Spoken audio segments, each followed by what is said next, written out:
अज असी आमोस की किताब उसका 7 नंबर अध्याय वो 7 नंबर ऐत तो लैके 17 नंबर ऐत तक पढ़ना है। पुराने नेम की किताब है आमोस की किताब, उसकी 7 नंबर ऐत तो लैके 17 नंबर ऐत तक पढ़ना है। मैं तुहाडे लई पढ़ दिंदा हाँ। मिल गया सारे नूं? जोर ना क्या करो आमीन। तुहाडे उत्ते इल्ज़ाम है कि तुसी बाइबल नहीं पढ़ते हो। आमोस की किताब उसका 7 नंबर अध्याय उसकी 7 नंबर ऐत तो 17 नंबर ऐत तक मैं तुहाडे लई पढ़ दिंदा हाँ। उन्हें मैनू इउं विखाया अते वेखो प्रभु एक कंध उत्ते जिहड़ी साल नाल बनी हुई सी खलोता सी अते उहदे हत्थ विच साल सी। तां यहोवा ने मैनू आख्या, आमोस नूं की वेखदा है? आमोस तू की वेखदा है? अगों मैं आख्या एक साल। फिर प्रभु ने आख्या, वेख मैं साल अपनी प्रजा इसराइल दे विचकार रखदा हाँ। मैं फिर कदी भी उन्हां दे कोल नहीं लंघागा। मैं फिर कदी भी उन्हां दे कोलों दी नहीं लंघागा। इसहाक दे उच्चे अस्थान वीरान किते जाणगे अते इजराइल दे पवित्र अस्थान बर्बाद किते जाणगे। अते मैं जराबाम दे घराणे दे विरुद्ध तलवार लैके उठांगा। तद बैतेल दे जाजक अमस्या ने इसराइल दे पातशाह जराबाम नूं कहा कलिया कि आमोस ने इसराइल दे घराणे दे विच तेरे विरुद्ध मता पकाया है। देश ओदियां सारियां गल्लां नूं चल नहीं सकदा। आमोस इउं आखदा है, जराबाम तलवार नाल मरेगा अते इजराइल जरूर अपने वतन तो असीर होके चलिया जाएगा।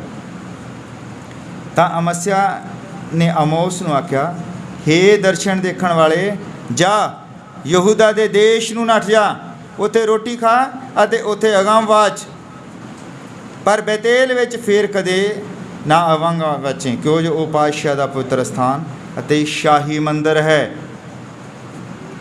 आमोस ने अमस्या नूं अग्गों आख्या, ना मैं नबी हाँ ना नबी दा पुत्र हाँ, पर मैं अयाली अते गुलरां दा छांगण वाला हाँ। अते यहोवा ने मैनू इज्जड़ दे पिछों जांदे नूं लिया अते यहोवा ने मैनू आख्या, जा मेरी प्रजा इसराइल कोल अगम वाच। हुण इसराइल दा वचन सुन, हुण यहोवा दा वचन सुन। तू कहंदा है इसराइल दे विरुद्ध अगम ना वाच अते इसहाक दे घराणे दे विरुद्ध प्रचार ना कर। इसलिए यहोवा इउं फरमाउंदा है, तेरी पत्नी शहर विच बेशवा होवेगी, तेरे पुत्र तेरियां धीआं तलवार नाल डिगणगे अते तेरी भूमि जरीब नाल वंडी जावेगी। तू आप एक पृष्ठ भूमि विच मरेगा अते इसराइल अपने वतन तो जरूर असीरी विच जावेगा। आओ असी प्रभु दे पवित्र वचन दे उत्ते आशीष मंगते हाँ जो कि अज पढ़िया गया है। प्रभु यीशु मसीह तेरा बहुत धन्नवाद करते हैं इस वचन दे लई। और पिता तेरी किरपा चाहते हैं, तू साड़ी समझ नूं खोल, साडे कन्नां नूं खोल पिता, असी तेरे वचन नूं समझ सके प्रभु। तो अज दे इस वचन दे उत्ते बहुत बरकत दे पिता।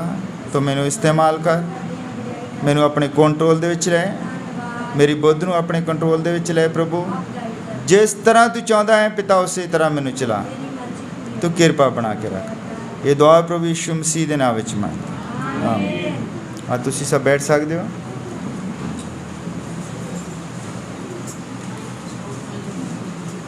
हालेलुया। सारे ठीक हो? अजकल बुखार बहुत चढ़ते हैं, बहुत ज़्यादा बुरा हाल है। तो बच्चों के ना जिदा पूरियां बाहां के कपड़े पाया करो। डेंगू जिदा बहुत हो रहा, मच्छर लड़न नाल बुखार हो रहा। जो शाम को भी तुसी घूमन भी जाते हो, बंद जुत्ती पा के जाओ, अपनी सेहत का ख्याल रखो, क्योंकि ये प्रभु ने सानू सेहत दी है तो ये राखी असी आप करनी है। हालेलुया। छोटे बच्चों के जिदा वो एक आउंदी है उत्थे ओडोनिल आउंदी क्रीम, ओडोनिल वो लिया के माड़ी माड़ी हत्थां ते इदां ना थोड़े दिन जरूर लगाओ, क्योंकि मच्छर जिहड़ा है बहुत ज़्यादा हो गया है तो बीमारियां फैल रही तरह तरह दियां। मैं हुण सवेरे उत्थे गया सी, एक भाई बीमार है उसका पता लैण वास्ते, तो उत्थे जगह ही है नहीं बैठण नूं ना खड़े होण नूं, रश पिया आ हॉस्पिटल दे विच, मंजियां है नहीं गियां, बहुत बुरा हाल है। इसलिए सारे एक दूसरे लिए दुआ करया करो तो अपनी सेहत का ख्याल रखा करो। हालेलुया। अमोस जिहड़ा सीगा वो कह रहा कि मैं कोई नबी नगा, मैं तो कहता भेडां बकरियां चारन वाला बंदा, दरख्तां की शंगाई करने वाला बंदा, पर मैनू तो परमेश्वर ने घल्लिया भी जा जराबाम दे लिए हो भविष्यवाणी कर। असी देखते हैं कि बाइबल दे विच बहुत सारे नबी जिहड़े हन वो पता ही नहीं कित्थों आ गए, ना उन्हां दा कोई सानू माँ प्यो का पता लगता है, ना उन्हां दा कोई सानू कोई खास उन्हां बारे जानकारी है। जिद्दां एलिया है, एलिया बारे पता नहीं लगता कित्थों आया, किहड़े शहर तो आया, कित्थों आया, उसदी माँ कौन सी, उसदा पे कौन सी, पर जदों वो आ गया तो वो एक राजे के खिलाफ खड़ा हो गया। हालेलुया। और राजा किहड़ा सी? आहाब के खिलाफ। इधर अमोस है, पता नहीं लगता, भेडां बकरियां चारन वाला, दरख्तां की शंगाई करने वाला, और वो आ गया और राजे के खिलाफ खड़ा हो गया। और राजा कौन सी? जराबाम, उसके खिलाफ खड़ा हो गया। परमेश्वर जब किसी बंदे नूं इस्तेमाल करता है वो डिग्रियां नहीं देखता, वो नहीं देखता कि बंदा कौन है, कित्थों है, वो तुहानूं पशु चारन वालियां नूं, खेतों दे विच काम करन वालियां नूं, जिद्दां दा मर्जी बंदा होवे, जद उन्हें काम लेना है तो उहनूं उस योग बना दिंदा है। हालेलुया। और बंदा अपना काम करके फिर चलिया जाता है। और ये मैं पढ़िया है, इस दे उत्ते साडे भाई ब्राहनम ने प्रचार किया है, उसका नाम है इंसोमनिया। इसे ऐतां पढ़ के उन्हें प्रचार किया है। इंसोमनिया एक बीमारी हुंदी है, वो किसी नूं भी हो सकती है। वो बीमारी इदां हुंदी है, वो एक पागलपन की स्थिति हुंदी है, पागलपन की स्थिति। वो पागलपन की स्थिति दे विच कोई भी बंदा जा सकता, भावें वो करोड़पति होवे। कई बार असीं अखबारां दे विच पढ़दे हां कि बंदा जिहड़ा बड़ा अमीर सीगा, सबो कुछ उहदे कोल जमीनां बहुत आ, 100 किला जमीन सीगी, और पता नहीं की होया और सवेरे लाश मिली कि बंदा जिहड़ा किकर दे नाल लटकिया सीगा। वड्डे वड्डे होटलों के विच लोग जिहड़े हैं वो पता लगता कि बंदा जहर खा के मर गया, और किसी नूं कारण नहीं पता लगता। हालेलुया। बच्चों को कंट्रोल करके रखो कि जिहड़े पिछे जिन्हें वचन सुनन आए होंदे आ उन्हां नूं डिस्टर्ब होंदा है। हालेलुया। पता नहीं लगता, बहुत अमीर लोग, वड्डियां वड्डियां फैक्ट्रियां दे मालक लोग, अखबार दे विच पता लगता है तो लोग कहते पता नहीं होया की है, हुंदा की है, वो एक बीमारी दे शिकार हो जाते हैं। और बीमारी का नाम है इंसोमनिया। इनू भावें इदां कह लो कि बंदा जिहड़ा निंद्रा दे विच चल गया है, ਜਾਂ बंदा जिहड़ा अपनी आइडेंटिटी नूं भुल गया है, बंदे नूं खुद नहीं पता हुंदा है कि कद उहनूं ये बीमारी हो गई। हालेलुया। और मैं ਇਹਦੇ ਵਿੱਚ एक दानियल की किताब ਦੇ ਵਿੱਚ है बंदा नबूकदनसर राजा। नबूकदनसर जब अपने महल ਦੇ ਵਿੱਚ टहल रहा सी, नबूकदनसर कौन है? जिसने इसराइल के भवन नूं बर्बाद करवा दिता सी। हालेलुया। तुसीं पहले ध्यान दे नाल इत्थे रहो, मैं अपने प्रचार की ग्राउंड बना रहा है, तुहानूं बाद दे विच पता नहीं लगना जे तुसीं आप पहलियां गल्लां नूं नहीं सुनिया था। नबूकदनसर वही है जिसने इसराइल के भवन नूं तोड़वा दिता है। और एक बार वो अपने महल दे विच टहल रहा और सोच रहा, बड़ी लंबी सोच, कि आ जिहड़ा महल आ ये मैं नहीं बनाया, कितनी वड्डी मेरी फौज है, बहुत ही पराक्रमी राजा सी। और वो अपने मन दे विच उहदे जिहड़ा है वो घमंड आ रहा है। और जब उहदे मन दे विच घमंड आ गया तो वो भुल गया राजा तो वक्री चीज़ है, वो भी भुल गया कि मैं इंसान हाँ। फिर तुसीं जानते होया कि नबूकदनसर दे नाल जदों उहनूं आह बीमारी लग गई, वो अपने आप नूं फिर समझण लग पिया भी मैं खरे गधा हाँ, मैं खरे बोलदे हाँ। वो बोलदा वांगू तुसीं पढ़ सकते हो, उहदे विच अपना दानियल की किताब है, उहदे विच ये लिखिया है, उहदा 4 नंबर अध्याय है, 4 दी 28 ਨੰਬਰ ਤੋਂ ਲੈ ਕੇ ਤੁਸੀਂ 33 ਨੰਬਰ ਤੱਕ ਪੜ੍ਹ ਸਕਦੇ ਹੋ। ਉਹ ਇੱਦਾਂ ਹੋ ਗਿਆ, ਘਾਹ ਖਾਣ ਲੱਗ ਪਿਆ ਰਾਜਾ। ਧਿਆਨ ਦੇ ਨਾਲ ਸੁਣਿਓ, ਰਾਜਾ ਜਿਹੜਾ ਘਾਹ ਖਾਣ ਲੱਗ ਪਿਆ, ਰਾਜਾ ਜਿਹੜਾ ਆਪਣੇ ਆਪ ਨੂੰ ਸਮਝਣ ਲੱਗ ਪਿਆ ਵੀ ਮੈਂ ਖਰੇ ਉਕਾਬ ਹਾਂ। ਰਾਜਾ ਮਤਲਬ ਬਾਹਰ ਰਹਿਣ ਲੱਗ ਪਿਆ ਪਸ਼ੂਆਂ ਦੇ ਨਾਲ। ਉਹ ਬੌਲਦ ਬਣ ਨਹੀਂ ਸੀ ਗਿਆ ਵੀ ਬੌਲਦ ਬਣ ਗਿਆ, ਉਹਦੇ ਸਿੰਘ ਆ ਗਏ ਜਾਂ ਇੱਦਾਂ। ਵਚਨ ਦੇ ਵਿੱਚ ਲਿਖਿਆ ਕਿ ਉਹਦੇ ਬਾਲ ਲੰਬੇ ਲੰਬੇ ਹੋ ਗਏ, ਸਭ ਕੁਛ ਨਹੁੰ ਲੰਬੇ ਲੰਬੇ। ਕਿਉਂਕਿ ਬੰਦਾ ਜਦ ਆਪਣੀ ਅਸਲ ਸਥਿਤੀ ਦੇ ਵਿੱਚੋਂ ਬਾਹਰ ਚਲਾ ਗਿਆ, ਉਹਨੂੰ ਇਹ ਚੇਤਾ ਹੀ ਭੁੱਲ ਗਿਆ ਕਿ ਮੈਂ ਆਪਣੇ ਨਹੁੰ ਵੀ ਕੱਟਣੇ ਆ, ਮੈਂ ਕੋਈ ਸ਼ੇਪ ਵੀ ਕਰਨੀ ਆ, ਜਾਂ ਮੈਂ ਕੋਈ ਬਾਲ ਆਪਣੇ ਵਾਹੁਣੇ ਆ, ਜਾਂ ਤੇਲ ਲਾਉਣਾ, ਜਾਂ ਨਹਾਉਣਾ ਧੋਣਾ। ਉਹ ਪਸ਼ੂਆਂ ਵਾਲੀ ਪ੍ਰਵਿਰਤੀ ਦੇ ਵਿੱਚ ਚਲਾ ਗਿਆ। ਇੱਕ ਰਾਜਾ ਹੋਣ ਦੇ ਬਾਵਜੂਦ ਜਦ ਉਹਦੇ ਵਿੱਚ ਇਹੋ ਗੱਲ ਆ ਗਈ ਕਿ ਮੈਂ ਐਡਾ ਵੱਡਾ ਮਹਿਲ, ਮੈਂ ਐਡਾ ਵੱਡਾ ਰਾਜਾ, ਤੇ ਉਹ ਮਨੁੱਖ ਵੀ ਨਹੀਂ ਰਿਹਾ। ਔਰ ਉਸ ਤੋਂ ਬਾਅਦ ਅਸੀਂ ਦੇਖਦੇ ਹਾਂ ਕਿ ਇਹ ਜਿਹੜੀ ਬਿਮਾਰੀ ਹੈ ਦਰਅਸਲ ਇਹ ਹੁੰਦੀ ਕਿੱਦਾਂ ਹੈ। ਵਚਨ ਸਾਨੂੰ ਇਹਦੇ ਬਾਰੇ ਕਿੱਦਾਂ ਦੱਸਦਾ ਹੈ। ਅਸੀਂ ਦੇਖਿਆ ਹੈ ਕਿ ਅਮੋਸ ਜਿਹੜਾ ਹੈ ਇਹਦੇ ਵਿੱਚ ਉਹ ਜਰਬਾਮ ਦੇ ਕੋਲ ਜਾਂਦਾ ਹੈ, ਔਰ ਉੱਥੇ ਪਹਿਲਾਂ ਤੋਂ ਹੀ ਇੱਕ ਨਬੀ ਹੁੰਦਾ, ਅਮੱਸਿਆ ਨਬੀ ਹੁੰਦਾ ਹੈ। ਜਦੋਂ ਨੂੰ ਪਤਾ ਲੱਗਦਾ ਕਿ ਅਮੋਸ ਨਾਂ ਦਾ ਇੱਕ ਭਵਿੱਖਵਕਤਾ ਆਇਆ ਹੈ, ਔਰ ਉਹ ਜਿਹੜਾ ਭਵਿੱਖ ਕਰ ਰਿਹਾ ਹੈ ਕਿ ਇੱਥੇ ਤੁਸੀਂ ਸੁਣਿਆ ਹੈ ਸਾਰਿਆਂ ਨੇ ਕਿ ਯਹੋਵਾ ਇਉਂ ਫਰਮਾਉਂਦਾ ਹੈ ਕਿ ਤੇਰੀ ਪਤਨੀ ਸ਼ਹਿਰ ਵਿੱਚ ਬੇਸ਼ਵਾ ਹੋਵੇਗੀ, ਤੇਰੇ ਪੁੱਤਰ ਅਤੇ ਤੇਰੀਆਂ ਧੀਆਂ ਤਲਵਾਰ ਨਾਲ ਡਿੱਗਣਗੇ। ਇੱਦਾਂ ਦੀ ਉਹ ਭਵਿੱਖਬਾਣੀ ਕਰਦਾ ਹੈ। ਤਾਂ ਉਹ ਜਿਹੜਾ ਨਬੀ ਹੈ, ਰਾਜੇ ਦਾ ਉੱਥੇ ਨਬੀ ਹੈ, ਉਹਦੇ ਕੋਲ ਜਾਂਦਾ ਵੀ ਦੇਖ ਤੂੰ ਇੱਦਾਂ ਦੀ ਭਵਿੱਖਬਾਣੀ ਨਾ ਕਰ, ਇਹ ਪਰਮੇਸ਼ਰ ਦਾ ਸ਼ਹਿਰ ਹੈ ਜਿਹਦੇ ਵਿੱਚ ਤੂੰ ਭਵਿੱਖਬਾਣੀ ਕਰ ਰਿਹਾ। ਔਰ ਉਹ ਕਹਿੰਦਾ ਵੀ ਮੈਂ ਉਹਨੂੰ ਜਦੋਂ ਧਮਕੀਆਂ ਵੀ ਦਿੰਦਾ ਹੋਵੇਗਾ, ਉਹ ਕਹਿੰਦਾ ਮੈਂ ਤਾਂ ਕੋਈ ਨਬੀ ਨਗਾ, ਨਾ ਮੈਂ ਨਬੀ ਹਾਂ, ਨਾ ਮੈਂ ਨਬੀਆਂ ਦਾ ਪੁੱਤਰ ਹਾਂ, ਮੈਂ ਤਾਂ ਪਸ਼ੂ ਚਾਰਨ ਵਾਲਾ ਬੰਦਾ, ਖੇਤਾਂ 'ਚ ਕੰਮ ਕਰਨ ਵਾਲਾ ਬੰਦਾ, ਪਰ ਮੈਨੂੰ ਪਰਮੇਸ਼ਰ ਨੇ ਕਿਹਾ ਕਿ ਤੂੰ ਇੱਦਾਂ ਕਹਿ। ਹੁਣ ਜਦ ਪਰਮੇਸ਼ਰ ਕਿਸੇ ਨੂੰ ਇੱਦਾਂ ਕਹਿੰਦਾ ਵੀ ਤੂੰ ਇੱਦਾਂ ਕਹਿ, ਤੇ ਫਿਰ ਉਹਦਾ ਫਰਜ਼ ਬਣਦਾ ਹੈ ਬੰਦੇ ਦਾ ਕਹਿਣਾ ਕਿ ਨਹੀਂ ਕਹਿਣਾ, ਫਰਜ਼ ਬਣਦਾ ਹੈ। ਉਹਨੇ ਆਪਣੀ ਜਾਨ ਦੀ ਪਰਵਾਹ ਨਹੀਂ ਕੀਤੀ। ਇਹ ਵੀ ਹੁਣ ਭਵਿੱਖਬਾਣੀ ਕਰਦਾ ਹੈ, ਉਧਰੋਂ ਵੀ ਭਵਿੱਖਬਾਣੀ ਕਰਦਾ ਹੈ। ਔਰ ਜਦੋਂ ਇੱਕ ਹੋਰ ਹੈ ਨਬੀ, ਮੀਕਾ ਨਬੀ, ਉਹ ਵੀ ਹਮੇਸ਼ਾ ਰਾਜੇ ਦੇ ਵਿਰੁੱਧ ਭਵਿੱਖਬਾਣੀ ਕਰਦਾ ਹੈ ਕਿ ਮੈਂ ਇਸਰਾਏਲ ਦੀਆਂ ਭੇਡਾਂ ਨੂੰ ਬਿਨਾਂ ਚਰਵਾਹੇ ਤੋਂ ਵੇਖਦਾ ਹਾਂ। ਹਾਲੇਲੂਇਆ। ਇਹ ਸਭ ਹੁੰਦਾ ਇਸ ਤਰ੍ਹਾਂ ਹੈ ਕਿ ਭਾਵੇਂ ਬੰਦਾ ਜਿੰਨਾ ਮਰਜ਼ੀ ਧਰਮੀ ਹੋਵੇ, ਜਿੰਨਾ ਮਰਜ਼ੀ ਵੱਡਾ ਪ੍ਰਚਾਰਕ ਹੋਵੇ, ਪਰ ਜਦ ਉਹਨੂੰ ਆਹ ਬਿਮਾਰੀ ਹੋ ਜਾਵੇ, ਇਨਸੋਮਨੀਆ, ਇੱਕ ਪਾਗਲਪਨ ਦੀ ਹੈ। ਇਹ ਬੰਦੇ ਨੂੰ ਨਹੀਂ ਪਤਾ ਹੁੰਦਾ ਕਿ ਮੈਂ ਪਾਗਲ ਹੋ ਗਿਆ ਹਾਂ। ਹਾਲੇਲੂਇਆ। ਬੰਦੇ ਨੂੰ ਉਦੋਂ ਹੀ ਪਤਾ ਲੱਗਦਾ ਹੈ ਜਦ ਬੰਦਾ ਪਰਮੇਸ਼ਰ ਦੀ ਹਜ਼ੂਰੀ ਦੇ ਵਿੱਚ ਆਉਂਦਾ ਹੈ। ਇਹ ਪਾਗਲਪਨ ਦੀ ਸਥਿਤੀ ਹੈ। ਕਈ ਵਾਰ ਇੱਦਾਂ ਹੁੰਦਾ ਕਿ ਬੰਦਾ ਜਿਹੜਾ ਹੈ ਉਹ ਸੋਚ ਰਿਹਾ ਹੁੰਦਾ ਕਿ ਮੈਂ ਜੋ ਕਰ ਰਿਹਾ ਉਹ ਸਹੀ ਕਰ ਰਿਹਾ ਹਾਂ, ਮੇਰੇ ਜਿਹੜੇ ਫੈਸਲੇ ਹਨ ਬਿਲਕੁਲ ਸਹੀ ਫੈਸਲੇ ਹਨ, ਪਰ ਉਹਨੂੰ ਪਤਾ ਨਹੀਂ ਹੁੰਦਾ ਕਿ ਮੈਂ ਕੀ ਕਰ ਰਿਹਾ ਹਾਂ। ਜਿਸ ਤਰ੍ਹਾਂ ਸਿਦਕਿਆ ਦੀ ਅਸੀਂ ਪਿਛਲੇ ਪ੍ਰਚਾਰ ਦੇ ਵਿੱਚ ਗੱਲ ਕੀਤੀ। ਸਿਦਕਿਆ ਇੱਕ ਨਬੀ ਸੀਗਾ, ਔਰ ਪਰਮੇਸ਼ਰ ਉਹਦੇ ਨਾਲ ਗੱਲ ਕਰਦਾ ਸੀ। ਪਰਮੇਸ਼ਰ ਨੇ ਉਹਨੂੰ ਇੱਕ ਪ੍ਰਮਾਣਿਤ ਕੀਤਾ ਸੀਗਾ ਕਿ ਤੂੰ ਮੇਰਾ ਨਬੀ ਹੋਵੇਗਾ, ਪਰ ਕਰਦਾ ਕੀ ਸੀਗਾ ਉਹ ਵਚਨ ਦੇ ਖਿਲਾਫ ਖੜਾ ਹੋ ਗਿਆ। ਔਰ ਹੋਇਆ ਕਿਉਂ? ਕਿਉਂਕਿ ਉਹਨੂੰ ਇਹੋ ਬਿਮਾਰੀ ਲੱਗ ਗਈ ਸੀ। ਹਾਲੇਲੂਇਆ। ਕਿਉਂਕਿ ਵਚਨ ਇਹ ਸੀਗਾ ਕਿ ਜੋ ਵਚਨ ਕਹਿੰਦਾ ਹੈ ਉਹੋ ਹੀ ਕਹਿਣਾ ਹੈ। ਵਚਨ ਕੀ ਕਹਿੰਦਾ ਹੈ ਕਿ ਜਿਹਨੂੰ ਪਰਮੇਸ਼ਰ ਨੇ ਆਸ਼ੀਸ਼ ਦੇ ਦਿੱਤੀ ਹੈ ਉਹਨੂੰ ਕੋਈ ਸਰਾਪ ਨਹੀਂ ਦੇ ਸਕਦਾ, ਔਰ ਜਿਹਨੂੰ ਪਰਮੇਸ਼ਰ ਨੇ ਸਰਾਪ ਦੇ ਦਿੱਤਾ ਹੈ ਉਹਨੂੰ ਕੋਈ ਆਸ਼ੀਸ਼ ਨਹੀਂ ਦੇ ਸਕਦਾ। ਪਰ ਉਹ ਕੀ ਕਰ ਰਿਹਾ ਹੈ?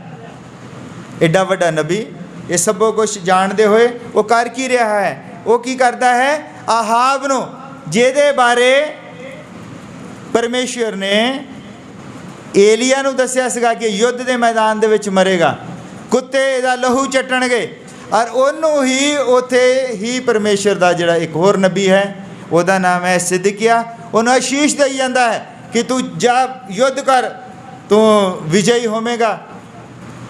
ਉਹ ਵਚਨ ਦੇ ਖਿਲਾਫ ਖੜਾ ਹੋ ਗਿਆ। ਜਦ ਬੰਦਾ ਵਚਨ ਦੇ ਖਿਲਾਫ ਖੜਾ ਹੁੰਦਾ ਹੈ ਉਹਨੂੰ ਨਹੀਂ ਪਤਾ ਹੁੰਦਾ ਮੈਂ ਵਚਨ ਦੇ ਖਿਲਾਫ ਖੜਾ ਹਾਂ। ਬੰਦੇ ਨੂੰ ਕੁਛ ਨਹੀਂ ਪਤਾ ਹੁੰਦਾ, ਕਿਉਂਕਿ ਬੰਦਾ ਜਿਹੜਾ ਹੈ ਇੱਕ ਬਿਮਾਰੀ ਦਾ ਸ਼ਿਕਾਰ ਹੋ ਗਿਆ ਹੁੰਦਾ ਹੈ।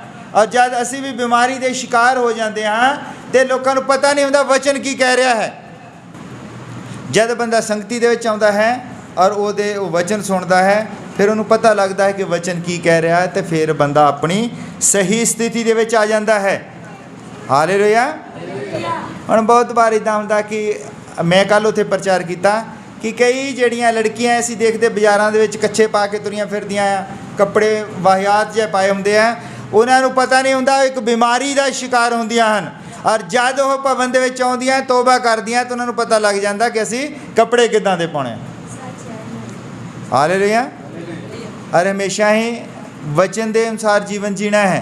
जब बीमारी है सिरे लगती किदां है बीमारी, ये कुछ खाण पीण दे नाल, ये कुछ इदां नहीं लगती।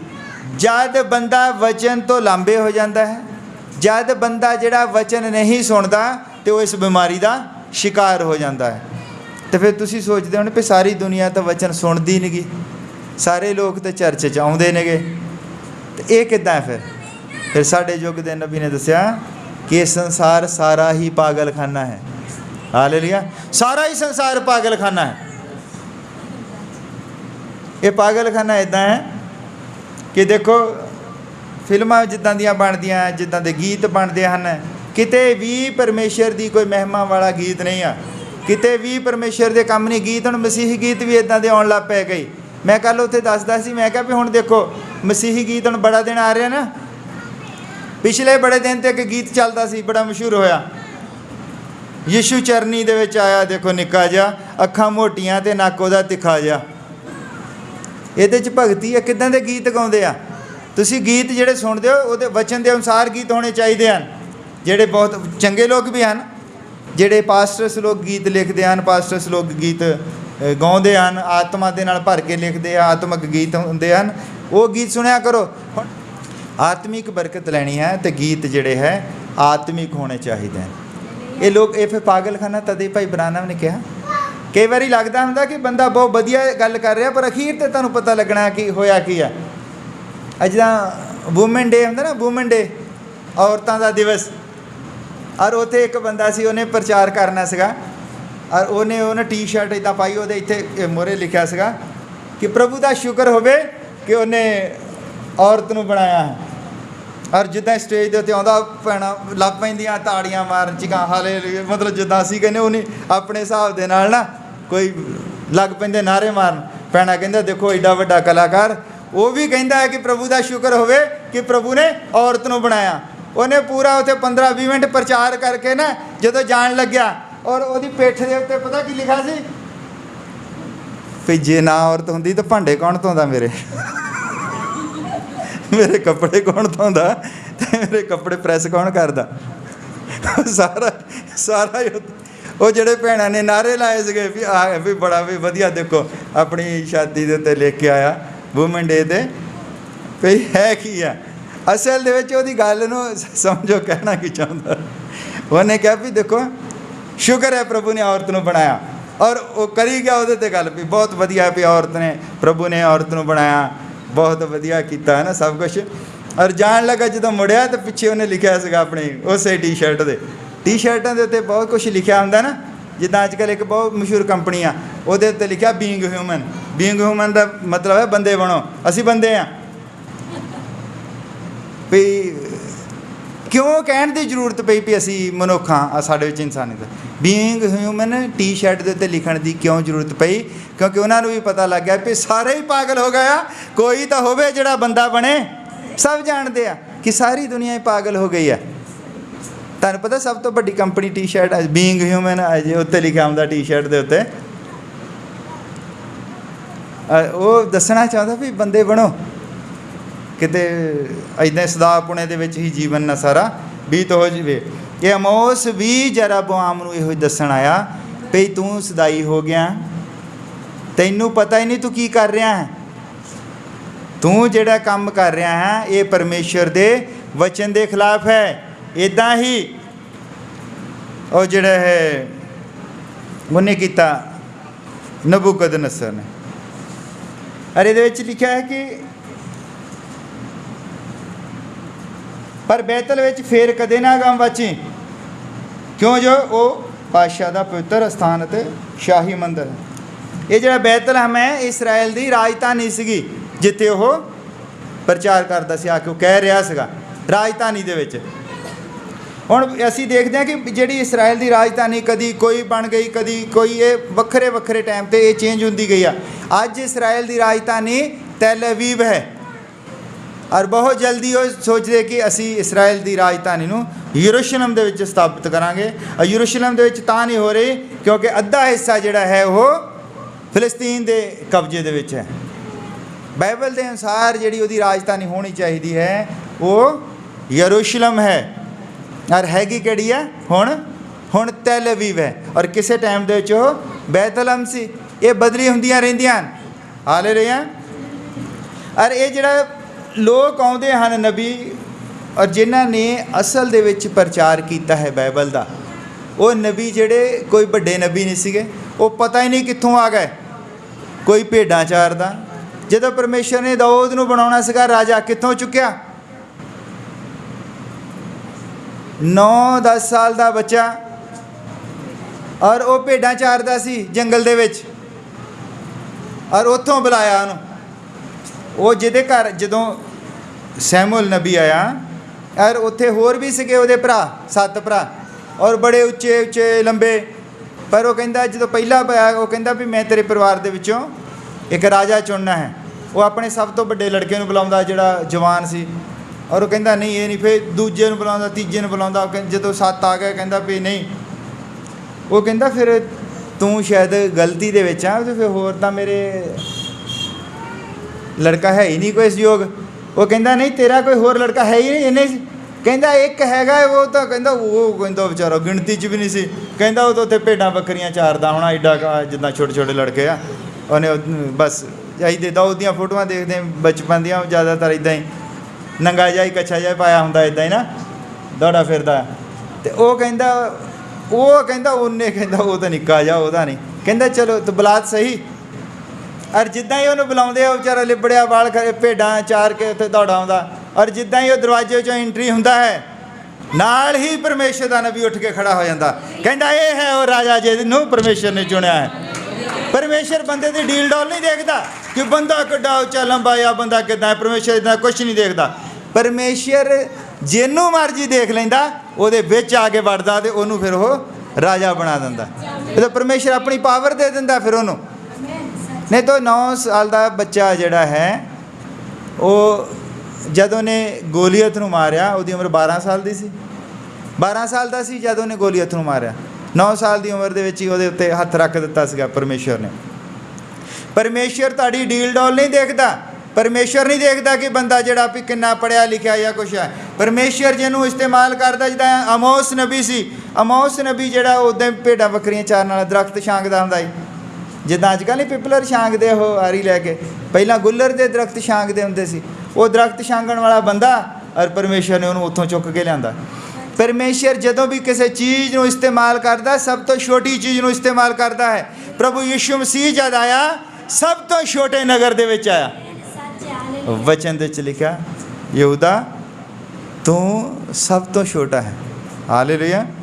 ਔਰ ਸਭ ਤੋਂ ਛੋਟੇ ਨਗਰ ਦੇ ਵਿੱਚ ਆਇਆ, ਔਰ ਸਭ ਤੋਂ ਘਟੀਆ ਜਗ੍ਹਾ ਦੇ ਵਿੱਚ ਪੈਦਾ ਹੋਇਆ, ਖੁਰਲੀ 'ਚ ਪੈਦਾ ਹੋਇਆ।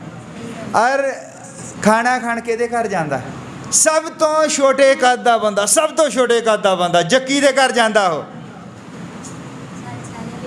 ਔਰ ਪਿਆਰ ਕਿਹਨਾਂ ਨੂੰ ਕਰਦਾ? ਪਿਆਰ ਕਿਹਨਾਂ ਨੂੰ ਕਰਦਾ ਹੁੰਦਾ? ਸਭ ਤੋਂ ਵੱਧ ਪਿਆਰ ਕਿਹਨੂੰ ਕਰਦਾ ਤੁਹਾਨੂੰ ਪਤਾ? ਮਰੀਅਮ ਮਗਦਲੀਨ ਨੂੰ, ਜਿਹੜੀ ਵੈਸ਼ਿਆ ਸੀਗੀ। ਇੱਦਾਂ ਦੇ ਲੋਕਾਂ ਨੂੰ ਸਾਡਾ ਪ੍ਰਭੂ ਪ੍ਰੇਮ ਕਰਦਾ ਹੈ, ਜਿਨ੍ਹਾਂ ਨੂੰ ਸਮਾਜ ਦੇ ਵਿੱਚੋਂ ਦੁਰਕਾਰੇ ਹੋਏ ਲੋਕ, ਜਿਨ੍ਹਾਂ ਨੂੰ ਕੁਛ ਵੀ ਨਹੀਂ ਸਮਝਿਆ ਜਾਂਦਾ ਸੀ, ਇੱਦਾਂ ਦੇ ਲੋਕਾਂ ਨੂੰ ਉਹ ਚੁੱਕਦਾ ਹੈ ਅਤੇ ਉਹ ਰਾਜੇ ਬਣਾ ਦਿੰਦਾ ਹੈ। ਹਾਲੇਲੂਇਆ। ਰਾਹਾਬ ਨਾਂ ਦੀ ਜਿਹੜੀ ਵੈਸ਼ਿਆ ਹੈ, ਉਹਦੇ ਤੋਂ ਉਹਨੇ ਰਾਜੇ ਪੈਦਾ ਕਰ ਦਿੱਤੇ। ਰਾਹਾਬ ਤੋਂ ਹੀ ਬੋਝ ਪੈਦਾ ਹੋਇਆ ਸੀ। ਇਹ ਬੋਝ ਤੋਂ ਹੀ ਆਹ ਜਿਹੜੇ ਦਾਊਦ ਹੁਣੀ ਜਿਹੜੇ ਆ ਨਾ, ਦਾਊਦ ਨੂੰ ਜਿਹੜਾ ਉਹਨੇ ਚੁੱਕਿਆ, ਇਹ ਬੋਝ ਦੇ ਹੀ ਖਾਨਦਾਨ 'ਚੋਂ ਅੱਗੇ ਆ ਰਿਹਾ ਹੈ। ਹਾਲੇਲੂਇਆ। ਉਹ ਵੈਸ਼ਿਆ ਨੂੰ ਚੁੱਕ ਕੇ ਉਹਨੇ ਰਾਜਿਆਂ ਦੀ ਮਾਤਾ ਬਣਾ ਦਿੱਤਾ, ਤਾਂ ਕਿ ਲੋਕਾਂ ਨੂੰ ਇਹ ਸੰਦੇਸ਼ ਜਾਵੇ ਕਿ ਪਰਮੇਸ਼ਰ ਦਾ ਕੰਮ ਕਰਨ ਦਾ ਤਰੀਕਾ ਲੋਕਾਂ ਵਰਗਾ ਨਹੀਂ ਹੈ। ਅਗਰ ਤੁਹਾਡੇ ਵਿੱਚੋਂ ਕੋਈ ਕੱਲ੍ਹ ਨੂੰ ਪ੍ਰਚਾਰ ਕਰਨ ਲੱਗ ਪਵੇ ਅਤੇ ਮੈਂ ਉੱਠ ਕੇ ਇੱਥੋਂ ਕਹਾਂ, ਇਹ ਬੰਦਾ ਕਿੱਦਾਂ ਪ੍ਰਚਾਰ ਕਰ ਸਕਦਾ ਹੈ, ਆਹ ਬੰਦਾ ਕਿੱਦਾਂ ਪ੍ਰਚਾਰ ਕਰ ਸਕਦਾ ਹੈ, ਇਹਨੂੰ ਕੀ ਹੱਕ ਹੈ ਪ੍ਰਚਾਰ ਕਰਨ ਦਾ, ਅਤੇ ਫਿਰ ਤੁਸੀਂ ਪਰਮੇਸ਼ਰ ਦੇ ਕੰਮਾਂ ਦੇ ਵਿੱਚ ਰੋੜਾ ਪਾਉਂਦੇ ਹੋ। ਪਰਮੇਸ਼ਰ ਦਾ ਜਦੋਂ ਅਸੀਂ ਆਪਾਂ ਦੇਖੋ, ਮੰਨ ਲਓ ਅਸੀਂ ਹੁਣ ਪ੍ਰਚਾਰ ਕਰਦੇ ਹਾਂ, ਅਸੀਂ ਕਹਿੰਦੇ ਕਿ ਪਰਮੇਸ਼ਰ ਲਈ ਕੁਛ ਕਰੋ, ਪਰਮੇਸ਼ਰ ਲਈ ਕੁਛ ਕਰੋ। ਇਹਦਾ ਕੀ ਮਤਲਬ ਹੈ? ਵੀ ਤੁਸੀਂ ਲੋਕਾਂ ਨੂੰ ਦੱਸੋ ਵਚਨ, ਆਪਣੀ ਗਵਾਹੀ ਦਿਓ, ਲੋਕਾਂ ਦੇ ਵਿੱਚ ਜਾਓ ਤਾਂ ਕਿ ਪਰਮੇਸ਼ਰ ਦਾ ਜਿਹੜਾ ਸਾਡੇ ਪ੍ਰਭੂ ਯਿਸੂ ਮਸੀਹ ਦੇ ਨਾਮ ਦੀ ਗਵਾਹੀ ਲੋਕਾਂ ਤੱਕ ਪਹੁੰਚੇ। ਇਹ ਹੀ ਹੈ ਪ੍ਰਭੂ ਦਾ ਕੰਮ। ਜਾਂ ਫਿਰ ਮੈਂ ਤੁਹਾਨੂੰ ਇਹ ਕਹਾਂ ਪਰਮੇਸ਼ਰ ਲਈ ਕੁਛ ਕਰੋ ਵੀ ਤੁਸੀਂ ਸਾਡੇ ਪਾਰਕ ਦਾ ਘਾਹ ਕੱਟੀ ਜਾਓ, ਚਰਚ ਦੇ ਅੱਗੇ ਜਾਲੇ ਝਾੜੀ ਜਾਓ ਜਾਂ ਦਰੀਆਂ ਝਾੜੀ ਜਾਓ। ਇਹ ਪਰਮੇਸ਼ਰ ਦਾ ਕੰਮ ਨਹੀਂਗਾ। ਇਹ ਤਾਂ ਅਸੀਂ ਇੱਕ ਦੂਜੇ ਦੀ ਮਦਦ ਕਰਦੇ ਹਾਂ। ਅਸਲ ਦੇ ਵਿੱਚ ਪਰਮੇਸ਼ਰ ਦਾ ਕੰਮ ਹੈ ਕਿ ਉਹਦੇ ਨਾਮ ਨੂੰ ਅੱਗੇ ਲੈ ਕੇ ਜਾਣਾ, ਉਹਦੇ ਨਾਮ ਦੀ ਗਵਾਹੀ ਦੇਣੀ ਹੈ ਤੁਸੀਂ। ਇਹ ਹੈ ਪਰਮੇਸ਼ਰ ਦਾ ਕੰਮ। ਪਰਮੇਸ਼ਰ ਦਾ ਕੰਮ ਇਹ ਨਹੀਂਗਾ ਕਿ ਮੈਂ ਤੁਹਾਨੂੰ ਕਿਸੇ ਬੰਦੇ ਦੀ ਡਿਊਟੀ ਲਾ ਦੇਵਾਂ ਬਈ ਭਾਈ ਪਰਮੇਸ਼ਰ ਲਈ ਕੁਛ ਕਰੋ, ਗੱਡੀਆਂ ਦੇ ਉੱਤੇ ਧੂੜ ਪਈ ਰਹਿੰਦੀ ਆ। ਇਹ ਪਰਮੇਸ਼ਰ ਦਾ ਕੰਮ ਨਹੀਂਗਾ। ਪਰਮੇਸ਼ਰ ਦਾ ਕੰਮ ਹੈ ਗਵਾਹੀ ਦੇਣੀ, ਲੋਕਾਂ ਨੂੰ ਜਾ ਕੇ ਦੱਸਣਾ। ਅਤੇ ਲੋਕਾਂ ਨੂੰ ਦੱਸਣ ਦੇ ਲਈ ਜ਼ਰੂਰੀ ਨਹੀਂਗਾ ਵੀ ਤੁਸੀਂ ਬਹੁਤ ਜ਼ਿਆਦਾ ਪੜ੍ਹੇ ਲਿਖੇ ਹੋਵੋ, ਤੁਹਾਨੂੰ ਬਾਈਬਲ ਦਾ ਬਹੁਤ ਗਿਆਨ ਹੋਵੇ। ਇਹ ਕੁਛ ਦੱਸਣ ਦੀ ਜ਼ਰੂਰਤ ਨਹੀਂ ਗੀ। ਮੈਨੂੰ ਪਰਮੇਸ਼ਰ ਨੇ 3 ਵਾਰ ਬਚਾਇਆ ਹੈ। 3 ਵਾਰ ਮੈਂ ਮਰਨੋਂ ਬਚਿਆ ਹਾਂ। ਇੱਕ ਵਾਰ ਮੈਂ ਮਿਲਟਰੀ 'ਚ ਸੀਗਾ ਅਤੇ ਮੈਂ ਦੁਸ਼ਮਣਾਂ ਦੇ ਅੰਬੂਸ ਦੇ ਵਿੱਚ ਘਿਰ ਗਿਆ, ਪਰਮੇਸ਼ਰ ਨੇ ਮੈਨੂੰ ਬਚਾਇਆ। ਇੱਕ ਵਾਰ 440 ਵੋਲਟ ਦਾ ਮੈਨੂੰ ਕਰੰਟ ਲੱਗ ਗਿਆ ਜੇ ਸਵਿਮਿੰਗ ਪੂਲ ਦੇ ਉੱਤੇ, ਪਰਮੇਸ਼ਰ ਨੇ ਮੈਨੂੰ ਤਾਂ ਬਚਾ ਲਿਆ। ਹੁਣੇ ਮੈਂ ਬੜਾ ਸਖਤ ਬਿਮਾਰ ਹੋ ਗਿਆ ਸੀਗਾ, ਮੈਨੂੰ ਕਰੋਨਾ ਹੋ ਗਿਆ, ਪਰਮੇਸ਼ਰ ਨੇ ਮੈਨੂੰ ਬਚਾ ਲਿਆ। ਹੁਣ ਗਵਾਹੀ ਮੈਂ ਦੇਣੀ ਹੈ ਕਿ ਮੇਰੀ ਜਗ੍ਹਾ ਕਿਸੇ ਪਾਸਟਰ ਨੇ ਗਵਾਹੀ ਮੈਂ ਹੀ ਦੇਣੀ ਲੋਕਾਂ ਨੂੰ? ਅਤੇ ਜਦ ਮੈਂ ਗਵਾਹੀ ਦਿੰਦਾ ਤਾਂ ਇਹ ਕੀ ਆ? ਇਹੀ ਪ੍ਰਚਾਰ ਬਣ ਜਾਣਾ ਹੈ। ਇੱਦਾਂ ਹੀ ਤੁਸੀਂ ਗਵਾਹੀ ਦੇਣੀ ਆ। ਹਰ ਭੈਣ ਨੇ, ਹਰ ਭਾਈ ਨੇ ਉਹਦੇ ਜੀਵਨ ਦੇ ਵਿੱਚ ਜਿਹੜਾ ਵੀ ਕੰਮ ਹੋਇਆ ਹੁੰਦਾ ਹੈ, ਉਹਨੇ ਜੇ ਉਹ ਗਵਾਹੀ ਨਹੀਂ ਦਿੰਦਾ ਅਤੇ ਪਰਮੇਸ਼ਰ ਨੇ ਜਿਹੜੀ ਉਹਦੇ ਨਾਲ ਭਲਾਈ ਕੀਤੀ ਹੈ ਤਾਂ ਉਹਨੂੰ ਉਹ ਦੱਬ ਕੇ ਰੱਖ ਲੈਂਦਾ ਹੈ, ਦੱਬ ਕੇ ਰੱਖ ਲੈਂਦਾ ਹੈ। ਅਸੀਂ ਸਾਰਿਆਂ ਨੇ ਇਹ ਗਵਾਹੀ ਦੇਣੀ ਹੈ। ਹਰ ਬੰਦਾ ਹੀ ਜਿੰਨੇ ਵੀ ਪਰਮੇਸ਼ਰ ਦੀ ਰਹਿਮਤ ਦੇ ਸਵਾਦ ਨੂੰ ਚੱਖਿਆ ਹੈ ਉਹਦੀ ਗਵਾਹੀ ਦੇਵੇ। ਤੁਹਾਡੀ ਗਵਾਹੀ ਦੇ ਨਾਲ ਜਿਹੜੇ ਲੋਕ ਆ ਉਹ ਬਦਲੀ ਹੁੰਦੇ ਆ। ਪ੍ਰਚਾਰ ਦੇ ਨਾਲ ਭਾਵੇਂ ਕੋਈ ਬਦਲੀ ਹੋਵੇ ਚਾਹੇ ਨਾ ਹੋਵੇ, ਤੁਹਾਡੇ ਜੀਵਨ ਦੀ ਇੱਕ ਗਵਾਹੀ ਹੋਣੀ ਚਾਹੀਦੀ ਹੈ। ਜਦ ਤੱਕ ਤੁਹਾਡੇ ਜੀਵਨ ਦੀ ਕੋਈ ਆਪਣੀ ਗਵਾਹੀ ਨਹੀਂ ਗੀ, ਤੁਸੀਂ ਲੋਕਾਂ ਨੂੰ ਕੀ ਦੱਸੋਗੇ? ਬਾਈਬਲ 'ਚ ਜਿੰਨੇ ਲੋਕ ਦੱਸਦੇ ਕਿ ਪ੍ਰਭੂ ਯਿਸੂ ਮਸੀਹ ਬਚਾਉਣ ਵਾਲਾ ਹੈ, ਇਹ ਸਭ ਕੁਛ ਕਰਦਾ, ਇਹ ਤਾਂ ਬਾਈਬਲ 'ਚ ਲਿਖਿਆ ਹੈ। ਉਹ ਮੁਕਤੀ ਦਾਤਾ, ਇਹ ਤਾਂ ਬਾਈਬਲ ਦੇ ਵਿੱਚ ਲਿਖਿਆ ਹੈ।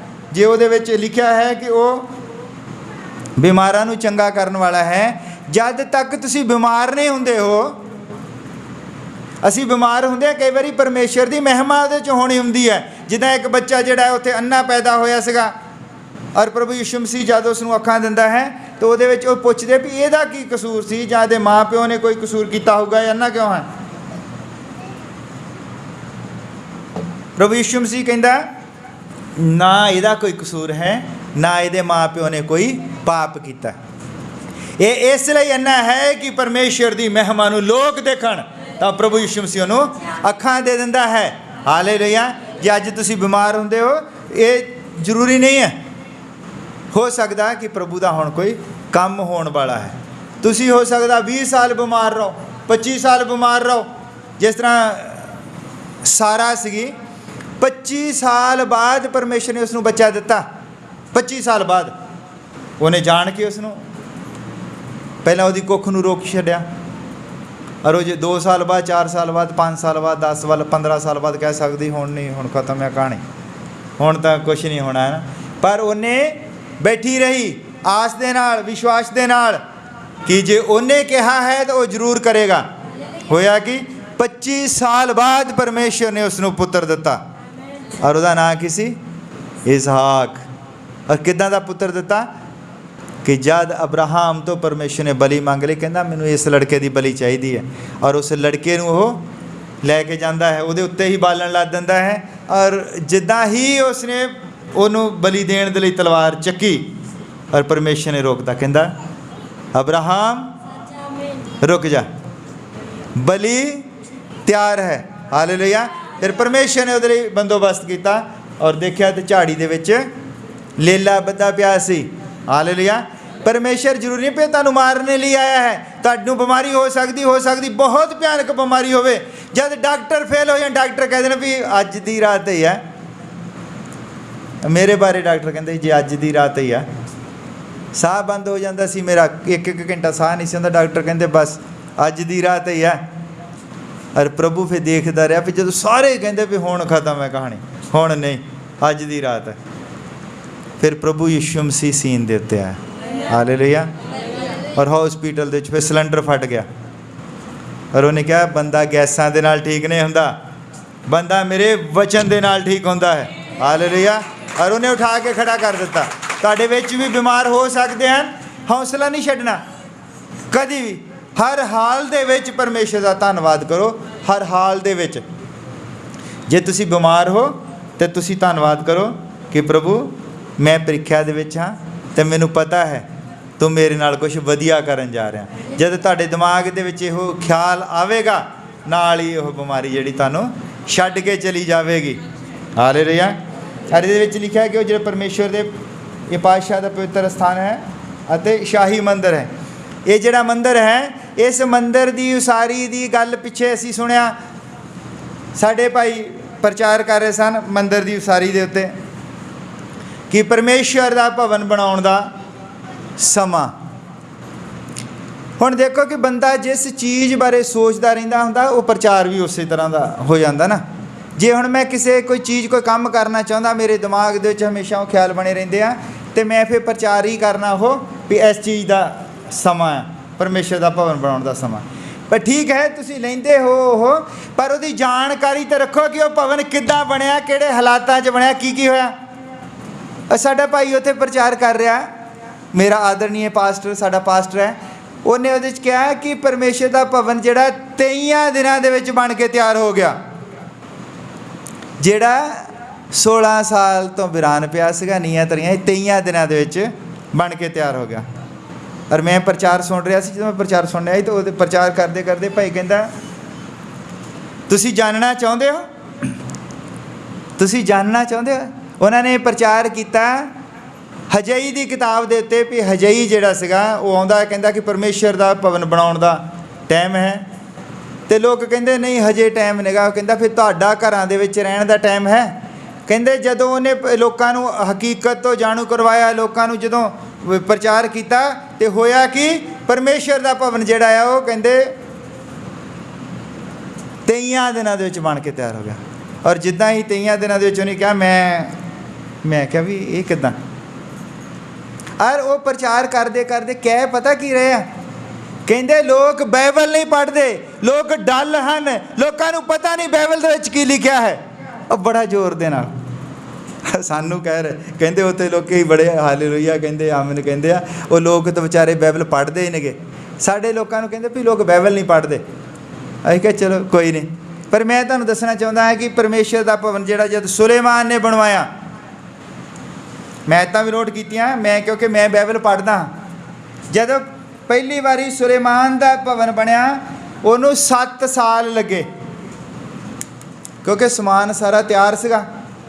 दाऊद उहदा पिता जिहड़ा है भवन नूं बनाउणा चाहुंदा सी, उन्हें सबो कुछ पत्थर वगैरह सबो कुछ उन्हें बना के तैयार रखिया सीगा। ते परमेश्वर उन्होंने रोक दिंदा, कहंदा तू नहीं भवन बना सकदा क्योंकि तू खूनी मनुख है। हालेलुया। तुहानूं पता दाऊद की तलवार जिहड़ी सी कदी सुक्की नहीं। वचन च लिखा कि उन्हें लखां लोगों को, क्योंकि वो राजा सीगा, परमेश्वर ने जो उन्होंने खड़ा किया तो सारे मुल्क जिहड़े वो जिहड़ी धरती सी वादा की हुई धरती वो सारी गुलामी दे विच सी। उन्हें हुण अपने लोगों के लिए लड़िया तो ओदी तलवार कदी खून दे नाल सुक्की। मान लो रात नूं युद्ध तो आए आ तो सवेरे ही फिर किते दूजे पासे चल जाते। वचन च लिखा कि वही तलवार कदी लहू तो सुक्की नहीं। फिर होर भी उन्हें जो उजिया की पत्नी के नाल विआह करवाया, उन्हें उजिया नूं जिहड़ा युद्ध के मैदान दे विच मरवा दिता। परमेश्वर कहंदा तू मेरा भवन नहीं बनावेगा। सबो कुछ तैयार सीगा, उन्होंने असैंबल करना सी, बस समान उन्होंने चुक के जोड़ना ही सीगा। जब वो भवन बनया सुलेमान के टाइम दे विच उन्होंने लगे 7 साल। और ये मिस्र की गुलामी चो निकलने तो बाद 480 साल बाद बनया। हालेलुया। और ये जिहड़ा बनया है ये लिखा है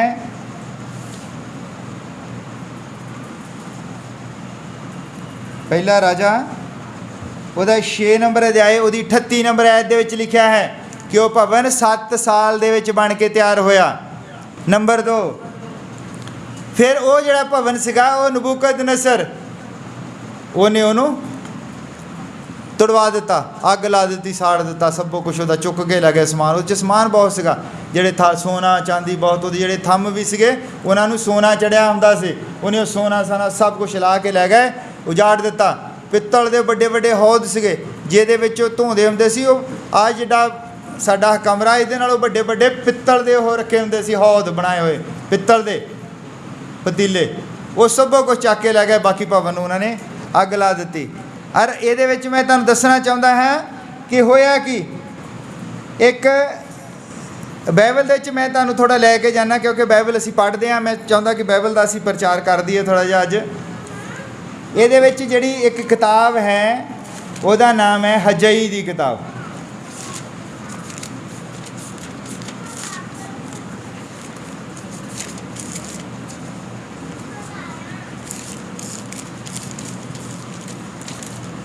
ਹਜਈ ਦੀ ਕਿਤਾਬ ਜਿਹੜੀ ਹੈ ਪੁਰਾਣੇ ਨੇਮ ਦੀ, ਉਸ ਤੋਂ ਬਾਅਦ ਜ਼ਕਰਿਆ, ਉਸ ਤੋਂ ਬਾਅਦ ਮਲਾਕੀ ਹੈ। ਹਜਈ ਦੀ ਕਿਤਾਬ ਜਿਹੜੀ ਸਾਨੂੰ ਲੱਗਦਾ ਇਹ ਤਾਂ ਸਭ ਤੋਂ ਬਾਅਦ 'ਚ ਲਿਖੀ ਗਈ ਹੈ। ਹਜਈ ਦੀ ਕਿਤਾਬ ਜਿਹੜੀ ਬਾਈਬਲ ਦੇ ਵਿੱਚ ਹੈ, ਹਜਈ, ਉਸ ਤੋਂ ਬਾਅਦ ਜ਼ਕਰਿਆ, ਉਸ ਤੋਂ ਬਾਅਦ ਮਲਾਕੀ। ਔਰ ਦੇਖੋ ਉਹ ਤੋਂ ਕਿੰਨੀਆਂ ਕਿਤਾਬਾਂ ਪਹਿਲਾਂ ਹੀ ਛੱਡ ਕੇ ਨਹਮੀਆ ਦੀ ਕਿਤਾਬ ਹੈ।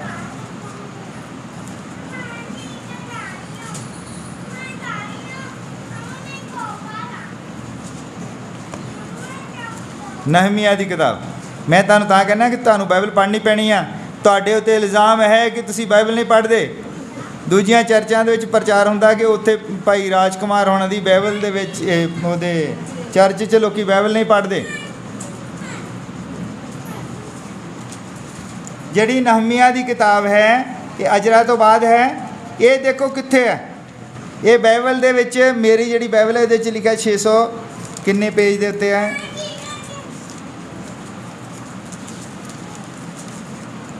ਇਹ ਹੈਗੀ ਹੈ 610 ਨੰਬਰ ਪੇਜ ਤੋਂ ਸ਼ੁਰੂ ਹੁੰਦੀ, 610 ਤੋਂ। ਔਰ ਜਿਹੜੀ ਆ ਹਜਈ ਦੀ ਕਿਤਾਬ ਹੈ ਇਹ 1168 ਤੇ ਜਾ ਕੇ ख़त्म ਹੁੰਦੀ ਹੈ। ਕਿੰਨੇ ਤੇ ਆ ਉਹ? 1167 ਤੇ। ਹੁਣ ਦੇਖੋ ਕਿੰਨੇ ਪੇਜ ਵੱਧ ਦਾ ਲੱਗਦਾ ਬਾਈਬਲ ਦੇ 'ਚ ਰੱਖੀ ਗਈ ਹੈ। ਪਰ ਮੈਂ ਤੁਹਾਨੂੰ ਦੱਸਦਾ ਵੀ ਜਿਹੜਾ ਹਜਈ ਨਬੀ ਸੀਗਾ ਇਹ ਕਦੋਂ ਆਇਆ ਸੀਨ ਦੇ ਉੱਤੇ। ਹਜਈ ਨਬੀ ਜਿਹੜਾ ਸੀਗਾ ਇਹੋ ਸੀਗਾ, ਹੁਣ ਕਈ ਭਾਈ ਭੈਣ ਜਿੱਦਾਂ ਕਿ ਨਵੇਂ ਆ ਉਹ ਬੋਰ ਹੁੰਦੇ ਹੋਣੇ ਆ, ਮੈਂ ਥੋੜ੍ਹਾ ਗਰਾਊਂਡ ਬਣਾਉਂਦਾ ਫਿਰ ਪ੍ਰਚਾਰ ਦੇ ਵਿੱਚ ਵੀ ਜਾਣਾ ਹੈ, ਤਾਂ ਕਿ ਮੈਂ ਇਹਨਾਂ ਨੂੰ ਦੱਸ ਦੇਵਾਂ ਕਿ ਜੋ ਪ੍ਰਚਾਰ ਕੀਤਾ ਜਾਂਦਾ ਭਾਵੇਂ ਸਾਡੇ ਖਿਲਾਫ ਕੀਤਾ ਜਾਂਦਾ, ਪਰ ਉਹ 'ਤੇ ਇੱਦਾਂ ਹੀ ਗਲਤ ਉਹ ਇਤਿਹਾਸ ਨੂੰ ਹੀ ਵਿਗਾੜ ਕੇ ਰੱਖ ਦਿੱਤਾ ਜਾਂਦਾ। ਪ੍ਰਚਾਰ ਮੇਰੇ ਖਿਲਾਫ ਹੁੰਦਾ ਹੈ ਔਰ ਉਹਨੂੰ ਇਤਿਹਾਸ ਨੂੰ ਹੀ ਬਦਲ ਕੇ ਰੱਖ ਦਿੱਤਾ ਜਾਂਦਾ ਹੈ। ਅਤੇ ਫਿਰ ਮੇਰੀ ਜ਼ਿੰਮੇਵਾਰੀ ਬਣਦੀ ਹੈ ਜਵਾਬ ਦੇਣਾ ਕਿ ਨਹੀਂ ਦੇਣਾ, ਮੇਰੀ ਜ਼ਿੰਮੇਵਾਰੀ ਬਣਦੀ ਹੈ। ਦੇਖੋ ਇਹ ਜਿਹੜੀ ਹਜਈ ਦੀ ਕਿਤਾਬ ਹੈ, ਹਜਈ ਜਿਹੜਾ ਸੀਗਾ ਇਹ 522 ਸਾਲ ਪਹਿਲਾਂ ਆਉਂਦਾ ਪ੍ਰਭੂ ਯਿਸੂ ਮਸੀਹ ਤੋਂ, 522 ਸਾਲ ਪਹਿਲਾਂ।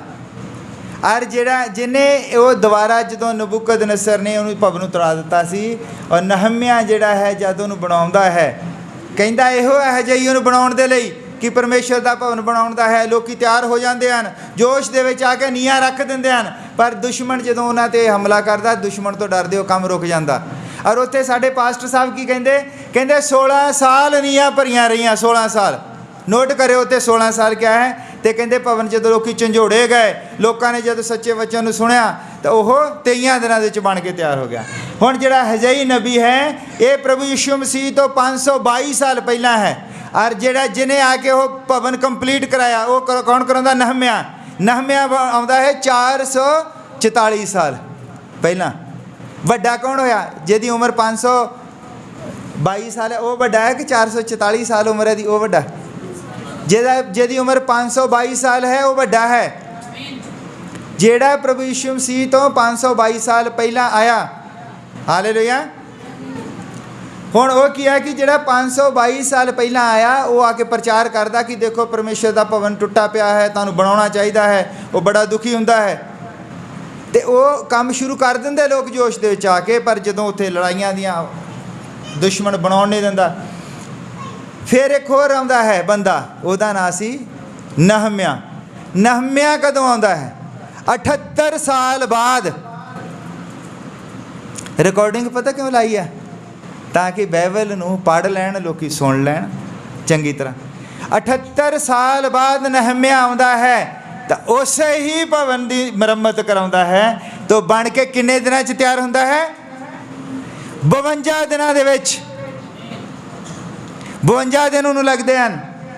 नहम्याह की किताब उहदा 6 नंबर अध्याय दी 15 नंबर आयत दे विच लिखिया है। पढ़ो सारे जने।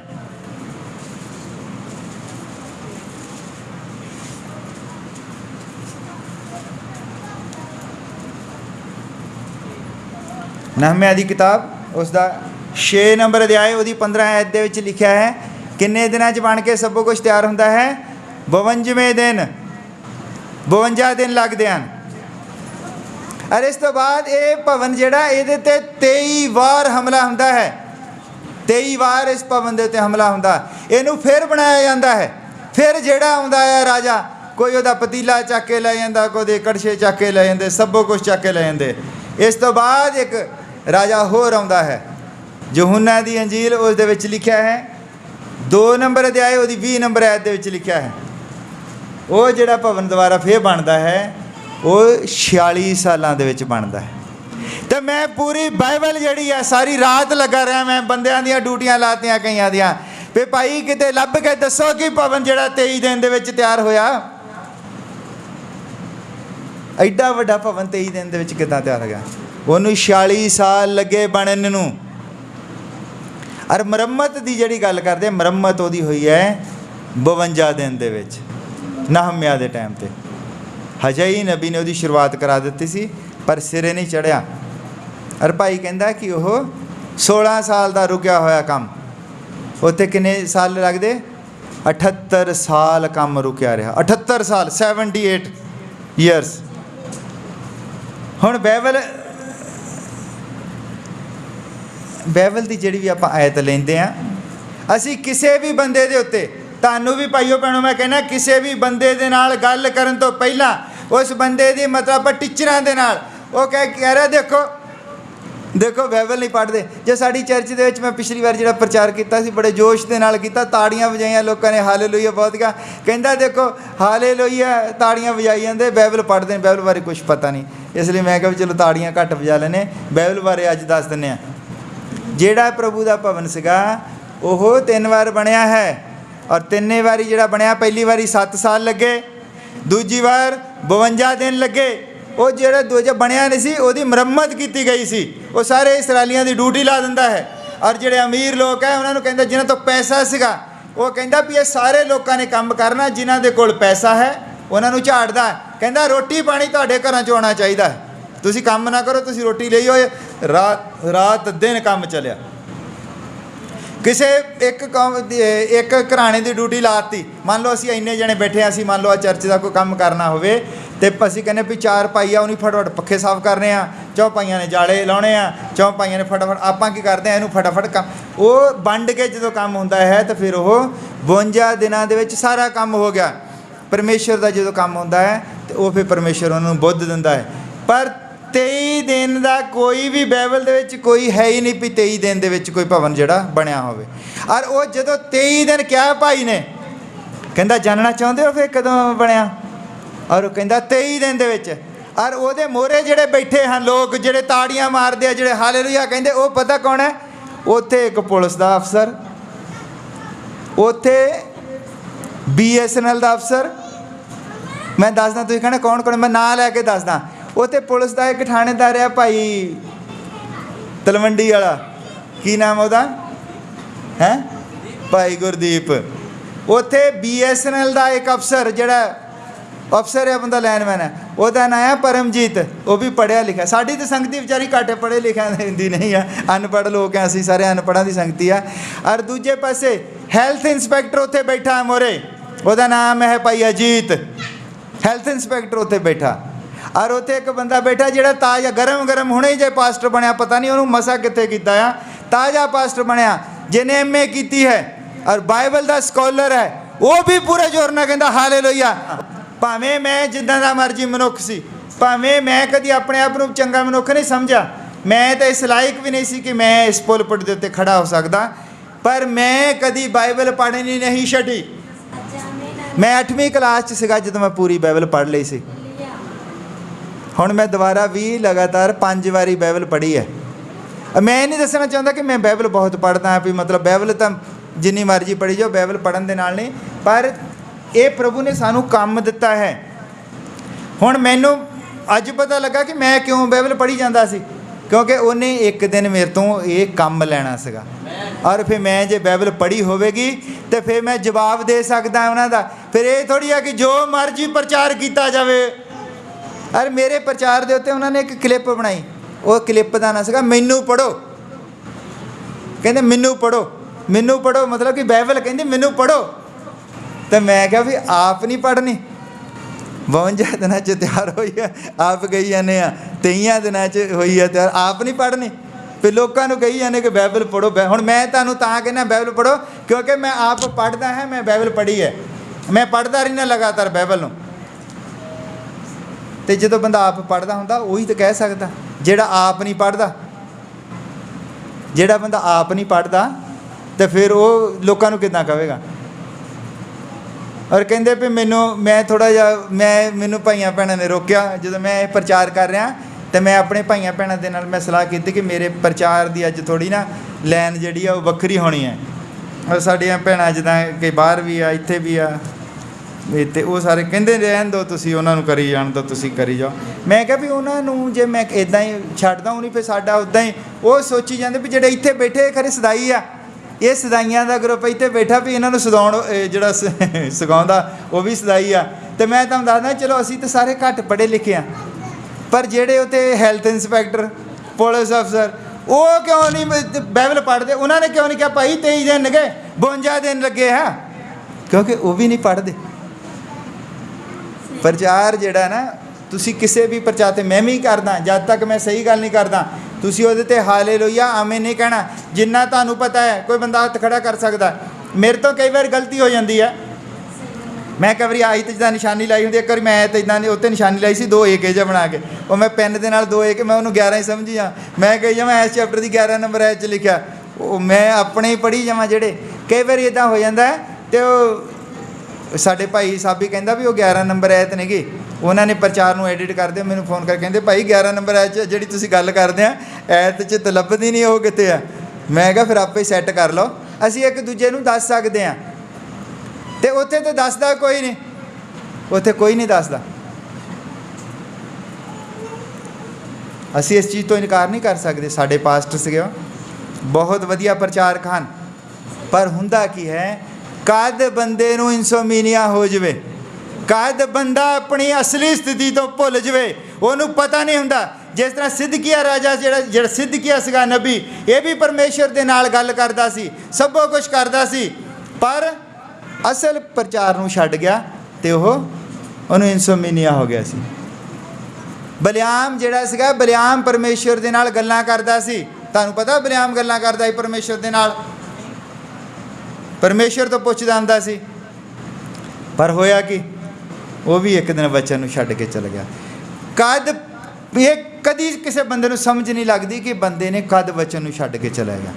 एक बीमारी है, जां तो नींद दे विच चलिया जांदा, कई बारी बंदे नूं नशा ही इदां दा चढ़ जांदा, अपनी शोहरत दा, अपनी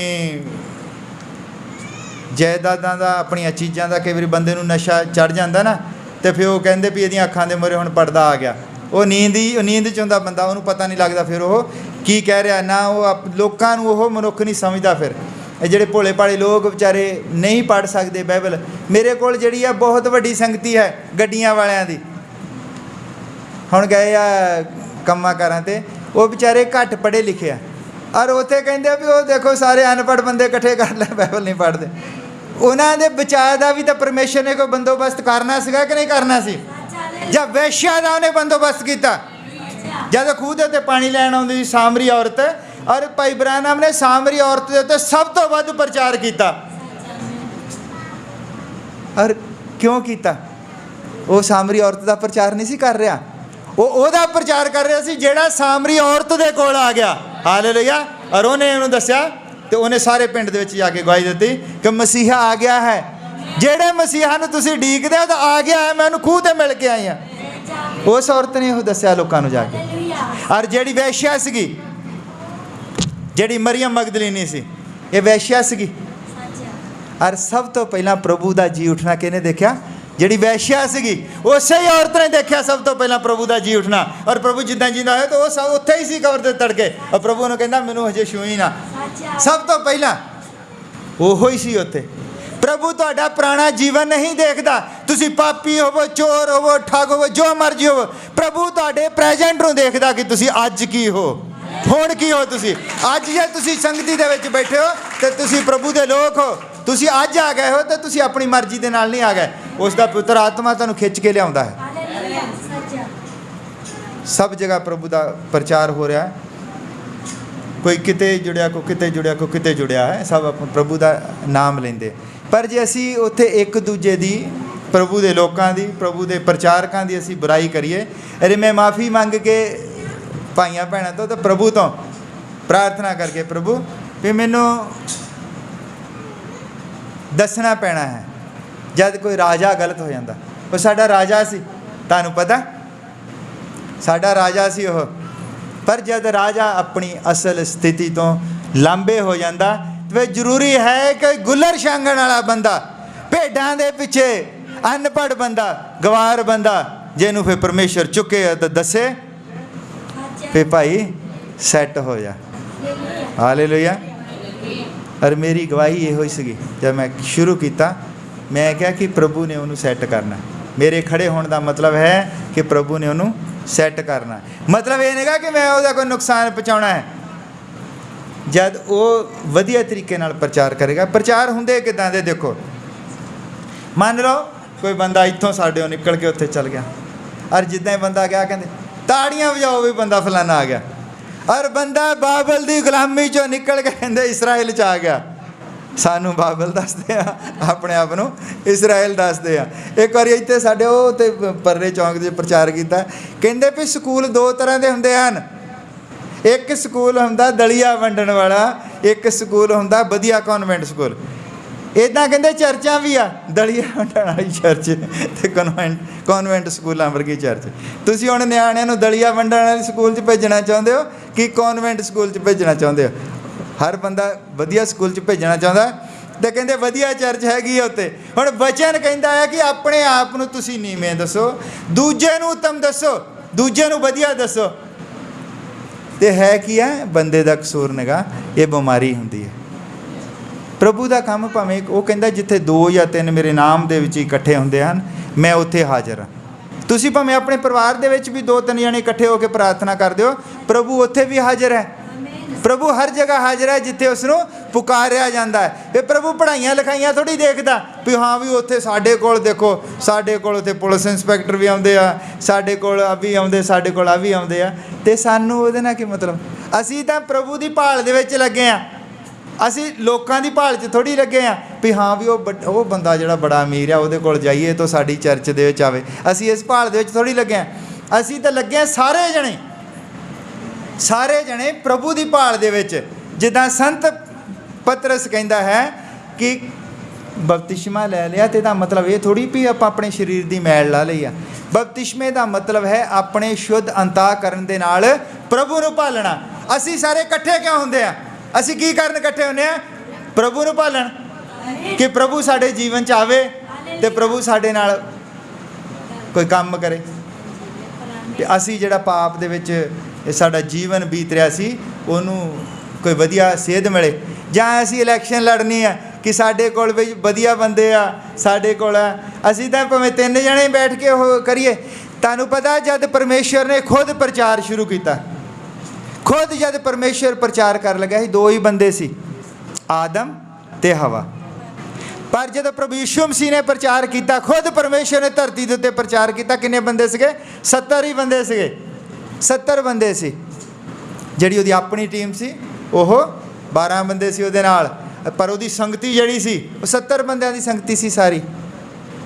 ਪਰਮੇਸ਼ਰ ਨੂੰ ਭੀੜਾਂ ਦੇ ਨਾਲ ਥੋੜ੍ਹੀ ਮਤਲਬ ਹੈ। ਪਰਮੇਸ਼ਰ ਸੱਚੇ ਮਨ ਦੇ ਲੋਕਾਂ ਨੂੰ ਚਾਹੁੰਦਾ ਹੈ। ਚਾਹੇ 2 ਜਣੇ ਇਕੱਠੇ ਹੋ ਜਾਣ, ਚਾਹੇ 4 ਜਣੇ ਇਕੱਠੇ ਹੋ ਜਾਣ, ਅਤੇ ਚਾਹੇ 50,000 ਇਕੱਠਾ ਹੋ ਜਾਵੇ, ਚਾਹੇ ਲੱਖ ਇਕੱਠਾ ਹੋ ਜਾਵੇ। ਉਹ ਲੱਖ ਦੇ ਵਿੱਚੋਂ ਵੀ ਵਧੀਆ ਲੋਕਾਂ ਨੂੰ ਲੱਭਣਾ ਚਾਹੁੰਦਾ ਹੈ। ਭਾਵੇਂ 10,000 ਬੰਦਾ, 20,000, 10 ਲੱਖ ਬੰਦਾ ਇਕੱਠਾ ਹੋ ਜਾਵੇ, ਉਹਦੇ ਵਿੱਚੋਂ ਬੰਦੇ ਕੱਢਣੇ ਚਾਹੁੰਦਾ। ਜਦੋਂ ਇਸਰਾਇਲ ਜਿਹੜਾ ਹੈ ਮਿਸਰ ਦੇ ਵਿੱਚੋਂ ਨਿਕਲ ਕੇ ਆਇਆ, 20 ਲੱਖ ਦੇ ਲਗਭਗ ਸੀਗੇ, ਪਰ ਬੰਦੇ ਕਿੰਨੇ ਨਿਕਲੇ? 2। दो ही बंदे निकले विचों ਜਿਹੜੇ परमेश्वर के वचन के उत्ते विश्वास करते सी। वो कौन सी? यहोशूआ ते कलेब। पूरे इसराइल दे विच प्रचार किया। इसराइल एक मुल्क सीगा। इसराइल दे विच गलील दे विच और दूजे पासे दूजे आले दुआले जिहड़े आ नासरत विच जिहड़े आले छोटे छोटे मुल्क आ, सारिया जगह ते प्रभु यीशु मसीह ने घूम घूम के प्रचार किया। ते बंदे किन्ने निकले? 70 बंदे निकले। इदां ही अज भी होना। जदों एक बड़ी भीड़ सी, वो लभदी फिरदी सी यीशु मसीह नूं और कहंदे भी प्रभु जी असीं तैनूं लभदे फिरदे हां। कहंदा भुख लगी होनी, कहंदा क्योंकि उन्हें देखा सीगा भी 4 रोटियां लैंदा है बंदा,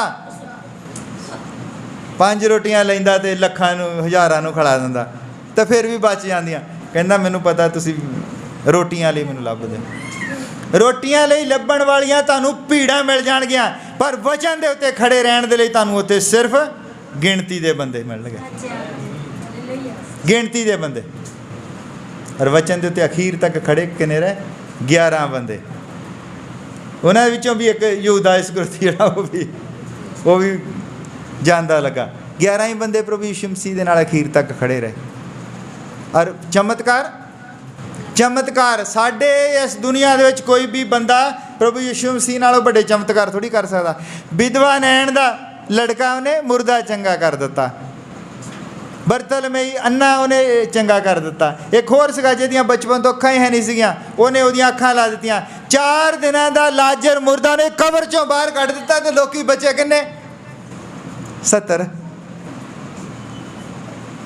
अज भी असीं देखते हैं साडे भी आले दुआले बहुत प्रचार हो रहा, लखां लोग इकट्ठे हुंदे हन। अज मैं पंजाब की धरती दे उत्ते अज अगर तुसीं देखो कोई अगर उत्ते कोई मशीन लगी होवे और उत्तों जहाज़ दे विच देखे, सब तो वध लोग प्रभु यीशु मसीह नूं मनण वाले हैं। पर इन्हां दे विचों भी उन्हें फिर हुण लोग चुनने हैं जिहड़े लोग सच्चे मन दे नाल मनदे हन, जिहड़े लोग वचन दे उत्ते खड़े होणगे ते गिणती दे ही होणगे। तुहानूं पता भगत जिहड़े हुंदे आ गिणती दे हुंदे आ, भगतां दीयां भीड़ां थोड़ी हुंदियां आ। भगत तो अपने कमरे च बैठ के भी आराम दे नाल भगती करी जांदा। भगत अपनी दुकान ते भी भावें बैठा आ, वो उत्थे ही बैठा अपनी दुकान ते बाइबल पढ़दा रहिंदा, प्रार्थना करी जांदा। भगत भावें गड्डी चलाउंदा होवे, उत्थे भी वो अपना ला के तां प्रचार सुन सकदा। भगत बहुत घट हन पर भीड़ां बहुत होणगियां। प्रभु यीशु मसीह दे टाइम ते भी सीगियां, इत्थे भी भीड़ां हो सकदियां हन, पर असीं तां भगतां दे नाल मिल के भगती करनी चाहुंदे। असी की साडा काम की है? साडा काम है प्रभु यीशु मसीह नूं पालना। असी सारे इकट्ठे होकर यही दुआ करते हैं कि प्रभु यीशु मसीह तू आ साडे विच जिहड़ा कोई बीमार है, कोई लाचार है, कोई करजाई आ जां किसी विपता दे विच फसिया होया या किसी नूं कोई टेंशन दे शैतान साडियां टेंशनां वधाउंदा रहिंदा, किसी दी किसी तरीके दे नाल, किसी दी किसी तरीके दे नाल। ज़्यादातर जिहड़े लोग भगती वल नूं वधदे हन, शैतान उन्हां नूं आके ढुड्डा मारदा। जो बंदा भगती वाल बढ़न की कोशिश करता, शैतान उन्होंने आके टक्कना ज़्यादा मारदा, वो पंगे लैंदा। और जो दुष्ट बंदा होंदा वो तो शैतान का पहला साथी आ, वह दोस्त आ। अपने दोस्त नूं थोड़ी तंग करूगा कोई बंदा अपने दोस्त नूं थोड़ी तंग कर सकता। शैतान तंग करता है जिहड़े बंदे दे अंदरले पासे भगती होवे, उहनूं आके ढोडा मारदा, जां उहदे फिर गोडे ही फड़ लऊगा, जाम कर दूगा, गिट्टे फड़ लूगा, जां किसी दे उदा ही कोई टेंशन पा दूगा, किसी दे उत्ते कोई केस हो जाऊगा, किसी दे उत्ते कोई एक्सीडेंट करा दूगा। इदां दे कम्मां दा करके वो फसा के रखता है बंदे नूं। भगती नहीं, शैतान दा असल काम है कि बंदे नूं भगती नहीं करन देनी, उहनूं दूर रखना है प्रभु तो। असी सारे ने भगती इस करके करते भी साडे विच भी किसी के उत्ते कोई शैतान जिहड़ा इकट्ठे होने का मतलब ये हुंदा है कि जब असी कल्ले कल्ले अंदर वड़ के प्रार्थना करते हैं, उदों साडी प्रार्थना इन्नी शक्तिशाली नहीं हुंदी। हो सकता असी कमज़ोर होईए। जब असी तो 20 जने इकट्ठे होकर प्रार्थना करते हैं तो फिर प्रार्थना जिहड़ी आ साडे काम जिहड़े आ वो सौखे हो जाते, क्योंकि हो सकता साडे 20 दे विच एक ज़्यादा धर्मी होवे, किसी की आवाज़ तो उत्थे पहुँचे। कल्ला बंदा है, मान लो कई बार असी सानू लगता होंदा असी प्रार्थना कर रहे हैं, बंदा प्रार्थना कर रहा तो उनके दिमाग के उत्ते कोई शैतान ने दूजी कोई टेंशन पाई होंदी है। वो कोई केस की टेंशन हो सकती है, वो किते हो सकता भी दूजे दिन उन्हें बिजली का बिल देना होवे और उसका बंदोबस्त ना होया होवे, किसी के बच्चे की फीस की टेंशन हो सकती है। ਔਰ ਜਿੱਦਾਂ ਹੀ ਅਸੀਂ ਅੱਖਾਂ ਬੰਦ ਕਰਕੇ ਬੈਠਦੇ ਹਾਂ ਔਰ ਸ਼ੈਤਾਨ ਕੀ ਵੱਡੀ ਸਾਰੀ ਲਿਸਟ ਲੈ ਕੇ ਆਉਂਦਾ, ਕਹਿੰਦਾ ਤੂੰ ਹੁਣ 9 ਵੱਜ ਗਏ, ਤੂੰ ਕੰਮ ਤੇ ਤਾਂ ਗਿਆ ਨਹੀਂ, ਤੇਰਾ ਤਾਂ ਬਿੱਲ ਆ ਗਿਆ, ਤੂੰ ਪ੍ਰਾਰਥਨਾ ਤੇ ਬੈਠਾ। ਸ਼ੈਤਾਨ ਉਹਦੇ ਕੰਮ ਉਹਨੂੰ ਯਾਦ ਕਰਾਉਂਦਾ, ਤੇਰੇ ਬਿਜਲੀ ਦਾ ਬਿੱਲ, ਤੇਰੇ ਨਿਆਣਿਆਂ ਦੀ ਫੀਸ, ਤੂੰ ਦੁਕਾਨੇ ਜਾਣਾ, ਤੂੰ ਆ ਜਾਣਾ। ਉਹਨੂੰ ਪ੍ਰਾਰਥਨਾ ਨਹੀਂ ਕਰਨ ਦਿੰਦਾ, ਪ੍ਰਾਰਥਨਾ 'ਚ ਬੈਠਣ ਨਹੀਂ ਦਿੰਦਾ। ਸ਼ੈਤਾਨ ਤੁਹਾਡੇ ਆਨੰਦ ਨੂੰ ਖਰਾਬ ਕਰਦਾ। ਜੋ ਮਰਜ਼ੀ ਹੋ ਜਾਵੇ, ਚਾਹੇ ਕੇਸ ਹੋ ਜਾਵੇ ਕੋਈ, ਚਾਹੇ ਬਿਮਾਰੀ ਹੋ ਜਾਵੇ, ਜਦ ਤੁਸੀਂ ਪ੍ਰਾਰਥਨਾ ਦੇ ਵਿੱਚ ਬੈਠ ਗਏ ਤਾਂ ਪ੍ਰਭੂ ਨੂੰ ਧੰਨਵਾਦ ਹੀ ਕਹਿਣਾ, ਪ੍ਰਭੂ ਤੇਰਾ ਧੰਨਵਾਦ। ਮੈਂ ਬਿਮਾਰ ਹਾਂ ਤਾਂ ਵੀ ਪ੍ਰਭੂ ਤੇਰਾ ਹੀ ਧੰਨਵਾਦ, ਮੈਨੂੰ ਨਹੀਂ ਪਤਾ ਤੂੰ ਕੀ ਦੇਣ ਜਾ ਰਿਹਾ, ਮੇਰੇ ਤੇ ਕੇਸ ਹੋ ਗਿਆ, ਮੇਰੇ ਨਾਲ ਇੱਦਾਂ ਹੋ ਗਿਆ, ਪ੍ਰਭੂ ਤੇਰਾ ਹੀ ਧੰਨਵਾਦ। ਹੋ ਸਕਦਾ ਕਿ ਪ੍ਰਭੂ ਤੁਹਾਡੇ ਜੀਵਨ ਦੇ ਵਿੱਚ ਕੋਈ ਵਧੀਆ ਕੰਮ ਕਰਨ ਜਾ ਰਿਹਾ। ਕਦੀ ਆਪਣਾ ਹੌਸਲਾ ਨਹੀਂ ਛੱਡਣਾ, ਕਿਉਂਕਿ ਅਸੀਂ ਉਸ ਪਰਮੇਸ਼ਰ ਨੂੰ ਮੰਨਦੇ ਹਾਂ ਜਿਹੜਾ ਮੁਰਦਿਆਂ ਨੂੰ ਵੀ ਜਿਉਂਦਾ ਕਰ ਸਕਦਾ ਹੈ। ਅਸੀਂ ਉਸ ਪਰਮੇਸ਼ਰ ਨੂੰ ਮੰਨਦੇ ਹਾਂ।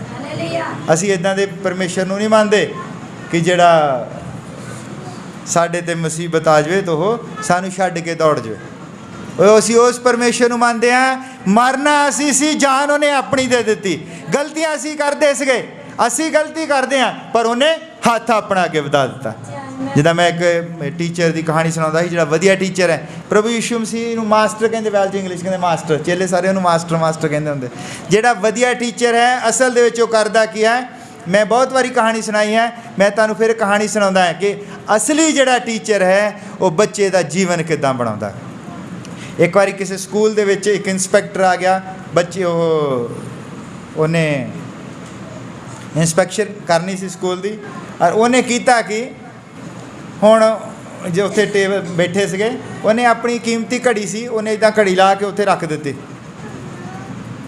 ਜਦੋਂ ਘੜੀ ਉਹਨੇ ਉੱਥੇ ਰੱਖ ਦਿੱਤੀ ਤਾਂ ਉਹ ਫਿਰ ਸਕੂਲ ਦੇਖਣ ਲੱਗੇ, ਉਹਨੂੰ ਚੇਤਾ ਭੁੱਲ ਗਿਆ ਵੀ ਮੈਂ ਘੜੀ ਇੱਥੇ ਰੱਖੀ ਆ। ਔਰ ਇੱਕ ਬੱਚਾ ਦੇਖਦਾ ਸੀਗਾ, ਬੱਚੇ ਨੇ ਦੇਖਿਆ ਵੀ ਘੜੀ ਉੱਥੇ ਚੱਲ ਗਏ, ਹੁਣ ਚੱਲ ਗਿਆ, ਘੜੀ ਰਹਿ ਗਈ ਇੱਥੇ। ਘੜੀ ਬਹੁਤ ਸੋਹਣੀ ਸੀ, ਮਹਿੰਗੀ ਬਹੁਤ ਸੀ। ਉਹ ਬੱਚੇ ਨੇ ਕੀ ਕੀਤਾ, ਚੁੱਕ ਕੇ ਘੜੀ ਜਿਹੜੀ ਆਪਣੀ ਜੇਬ 'ਚ ਪਾ ਲਈ, ਜੇਬ 'ਚ ਪਾ ਲਈ। ਹੁਣ ਉਹ ਇੰਸਪੈਕਸ਼ਨ ਕਰਕੇ ਜਦੋਂ ਉੱਥੇ ਵਾਪਸ ਆਇਆ ਔਰ ਉਹਨੇ ਦੇਖਿਆ ਘੜੀ ਮੇਰੀ, ਉਹਨੂੰ ਚੇਤਾ ਵੀ ਘੜੀ ਮੈਂ ਇੱਥੇ ਰੱਖੀ ਸੀ। ਉਹ ਕਹਿੰਦਾ ਮੇਰੀ ਘੜੀ ਇੱਥੇ ਸੀਗੀ, ਘੜੀ ਗੁੰਮ ਹੋ ਗਈ। ਔਰ ਟੀਚਰ ਕਹਿੰਦਾ ਕੋਈ ਨਹੀਂ ਸਰ, ਉਹਨੂੰ ਲੈ ਜਾਂਦਾ ਹੈ, ਉਹਨੂੰ ਆਪਣੇ ਜਿਹੜਾ ਸਟਾਫ ਰੂਮ ਹੁੰਦਾ ਉੱਥੇ ਬਿਠਾਉਂਦਾ, ਕਹਿੰਦਾ ਤੁਸੀਂ ਪਾਣੀ ਪੀਓ, ਕੋਈ ਨਹੀਂ, ਅਗਰ ਤੁਹਾਡੀ ਘੜੀ ਜਿਹੜੀ ਹੈ ਕਿਤੇ ਹੋਵੇਗੀ ਤੇ ਤੁਹਾਡੀ ਘੜੀ ਤੁਹਾਨੂੰ ਮਿਲ ਜਾਵੇਗੀ, ਟੈਨਸ਼ਨ ਨਾ ਲਵੋ।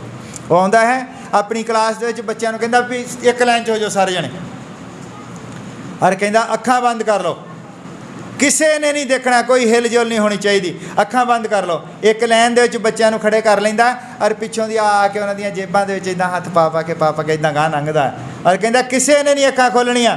ਔਰ ਉੱਥੋਂ ਇੱਕ ਬੱਚਾ ਹੋਰ ਹੁੰਦਾ, ਉਹਦੀ ਜੇਬ ਦੇ ਵਿੱਚੋਂ ਘੜੀ ਮਿਲ ਜਾਂਦੀ।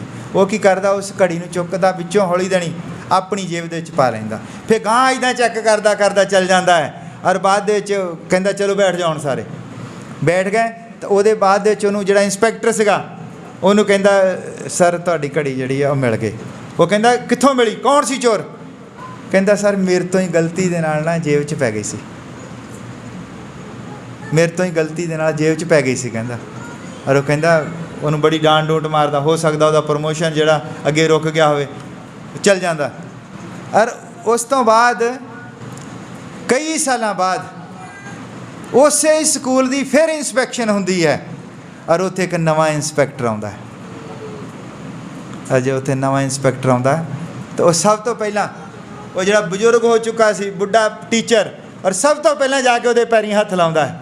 ਜਦੋਂ ਇਹ ਪੈਰੀਂ ਹੱਥ ਲਾਉਂਦਾ ਹੈ, ਔਰ ਉਹਦੇ ਨਾਲ ਜਿਹੜੇ ਦੂਜੇ ਅਫਸਰ ਆਏ ਹੁੰਦੇ ਆ, ਦੂਸਰੇ ਬੰਦੇ, ਉਹ ਕਹਿੰਦੇ ਇੱਦਾਂ ਕਿੱਦਾਂ, ਫਿਰ ਤੂੰ ਐਡਾ ਵੱਡਾ ਅਫਸਰ ਆ ਇੰਸਪੈਕਟਰ, ਤੂੰ ਹੁਣ ਟੀਚਰ ਦੇ ਪੈਰੀਂ ਹੱਥ ਉਹਦੇ ਜਾ ਕੇ ਲਾਵੇਂਗਾ ਤਾਂ ਇੰਸਪੈਕਸ਼ਨ ਕਿੱਦਾਂ ਕਰੇਗਾ, ਬਾਕੀ ਕੰਮ ਕਿੱਦਾਂ ਕਰੇਗਾ।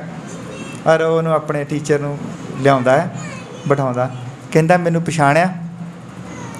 ਕਹਿੰਦਾ ਨਹੀਂ, ਕਹਿੰਦਾ ਬੇਟਾ ਮੈਂ ਨਹੀਂ ਪਛਾਣਿਆ। ਕਹਿੰਦਾ ਮੈਂ ਉਹੋ ਹੀ ਚੋਰ ਹਾਂ ਜਿਸ ਨੂੰ ਤੁਸੀਂ ਬਚਾਇਆ ਸੀ। ਅਗਰ ਉਸ ਦਿਨ ਤੁਸੀਂ ਨਾ ਬਚਾਉਂਦੇ ਕਹਿੰਦਾ ਮੈਨੂੰ, ਤਾਂ ਮੈਂ ਕਿਸੇ ਜੇਲ੍ਹ ਵਿੱਚ ਹੁੰਦਾ, ਮੈਂ ਡਾਕੂ ਹੁੰਦਾ, ਮੈਂ ਚੋਰ ਹੁੰਦਾ, ਮੈਂ ਖੂਨੀ ਹੁੰਦਾ। ਤੁਸੀਂ ਮੇਰੀ ਖਾਤਰ ਆਪਣੀ ਬੇਇੱਜ਼ਤੀ ਕਰਵਾ ਲਈ, ਪਰ ਤੁਸੀਂ ਮੇਰਾ ਜੀਵਨ ਬਣਾ ਦਿੱਤਾ। ਔਰ ਉਦਣ ਹੀ ਮੈਂ ਕਸਮ ਖਾਧੀ। ਔਰ ਜੇ ਮੈਂ ਉਦਣ ਚੋਰ ਸਾਬਿਤ ਹੋ ਜਾਂਦਾ, ਹੋ ਸਕਦਾ ਮੈਂ ਆਪਣੇ ਘਰ ਵੀ ਨਾ ਜਾਂਦਾ। ਮੈਂ ਘਰ ਜਾਣਾ ਸੀ ਤਾਂ ਮੇਰੇ ਡੈਡੀ ਨੇ ਮੈਨੂੰ ਕੁੱਟਣਾ ਸੀ, ਤੂੰ ਕਿੱਦਾਂ ਚੋਰੀ ਕਰ ਲਈ, ਮੰਮੀ ਨੇ ਕੁੱਟਣਾ ਸੀ, ਸਾਰੇ ਸਮਾਜ ਦੇ ਵਿੱਚ ਸਾਡੀ ਬੇਇੱਜ਼ਤੀ ਹੋਣੀ ਸੀ, ਮਹੱਲੇ ਦੇ ਵਿੱਚ ਨਿਆਣਿਆਂ ਨੇ ਕਹਿਣਾ ਸੀ ਉਹ ਫਲਾਣੇ ਦੇ ਨਿਆਣੇ ਬਹੁਤ ਰੌਲਾ ਪਾਉਂਦੇ ਹੁੰਦੇ, ਫਲਾਣੇ ਨੇ ਚੋਰੀ ਕਰ ਲਈ ਸੀ, ਇੰਸਪੈਕਟਰ ਦੀ ਘੜੀ ਚੱਕ ਲਈ। ਔਰ ਕਹਿੰਦਾ ਸਾਡੇ ਖਾਨਦਾਨ ਦੀ ਬੇਇੱਜ਼ਤੀ, ਬਹੁਤ ਕੁਛ ਹੋਣਾ ਸੀ। असल कहता टीचर तुसी हो, मेरे जिल्लत मेरी बेइज्जती अपने उत्ते चुको। तो ये यीशु सी वो मास्टर है जिन्हें साड़ी तुहाडी सारियां दी मेरी जिल्लत मेरी बेइज्जती इत्थे तक कि मेरी मौत नूं भी उन्हें अपने उत्ते चुक लिया। वो है असल मास्टर। हालेलुया। असीं ओनू मानते हाँ कि मुसीबत की घड़ी दे विच वो बच्चा कंब रहा होना कि हुण तां फड़ हो जानी घड़ी, हुण तां मास्टर ने पहला मैनूं चंगी तरह छिलना आ, तो फिर घर मम्मी ने छिलना, तो फिर डैडी ने छिलना है।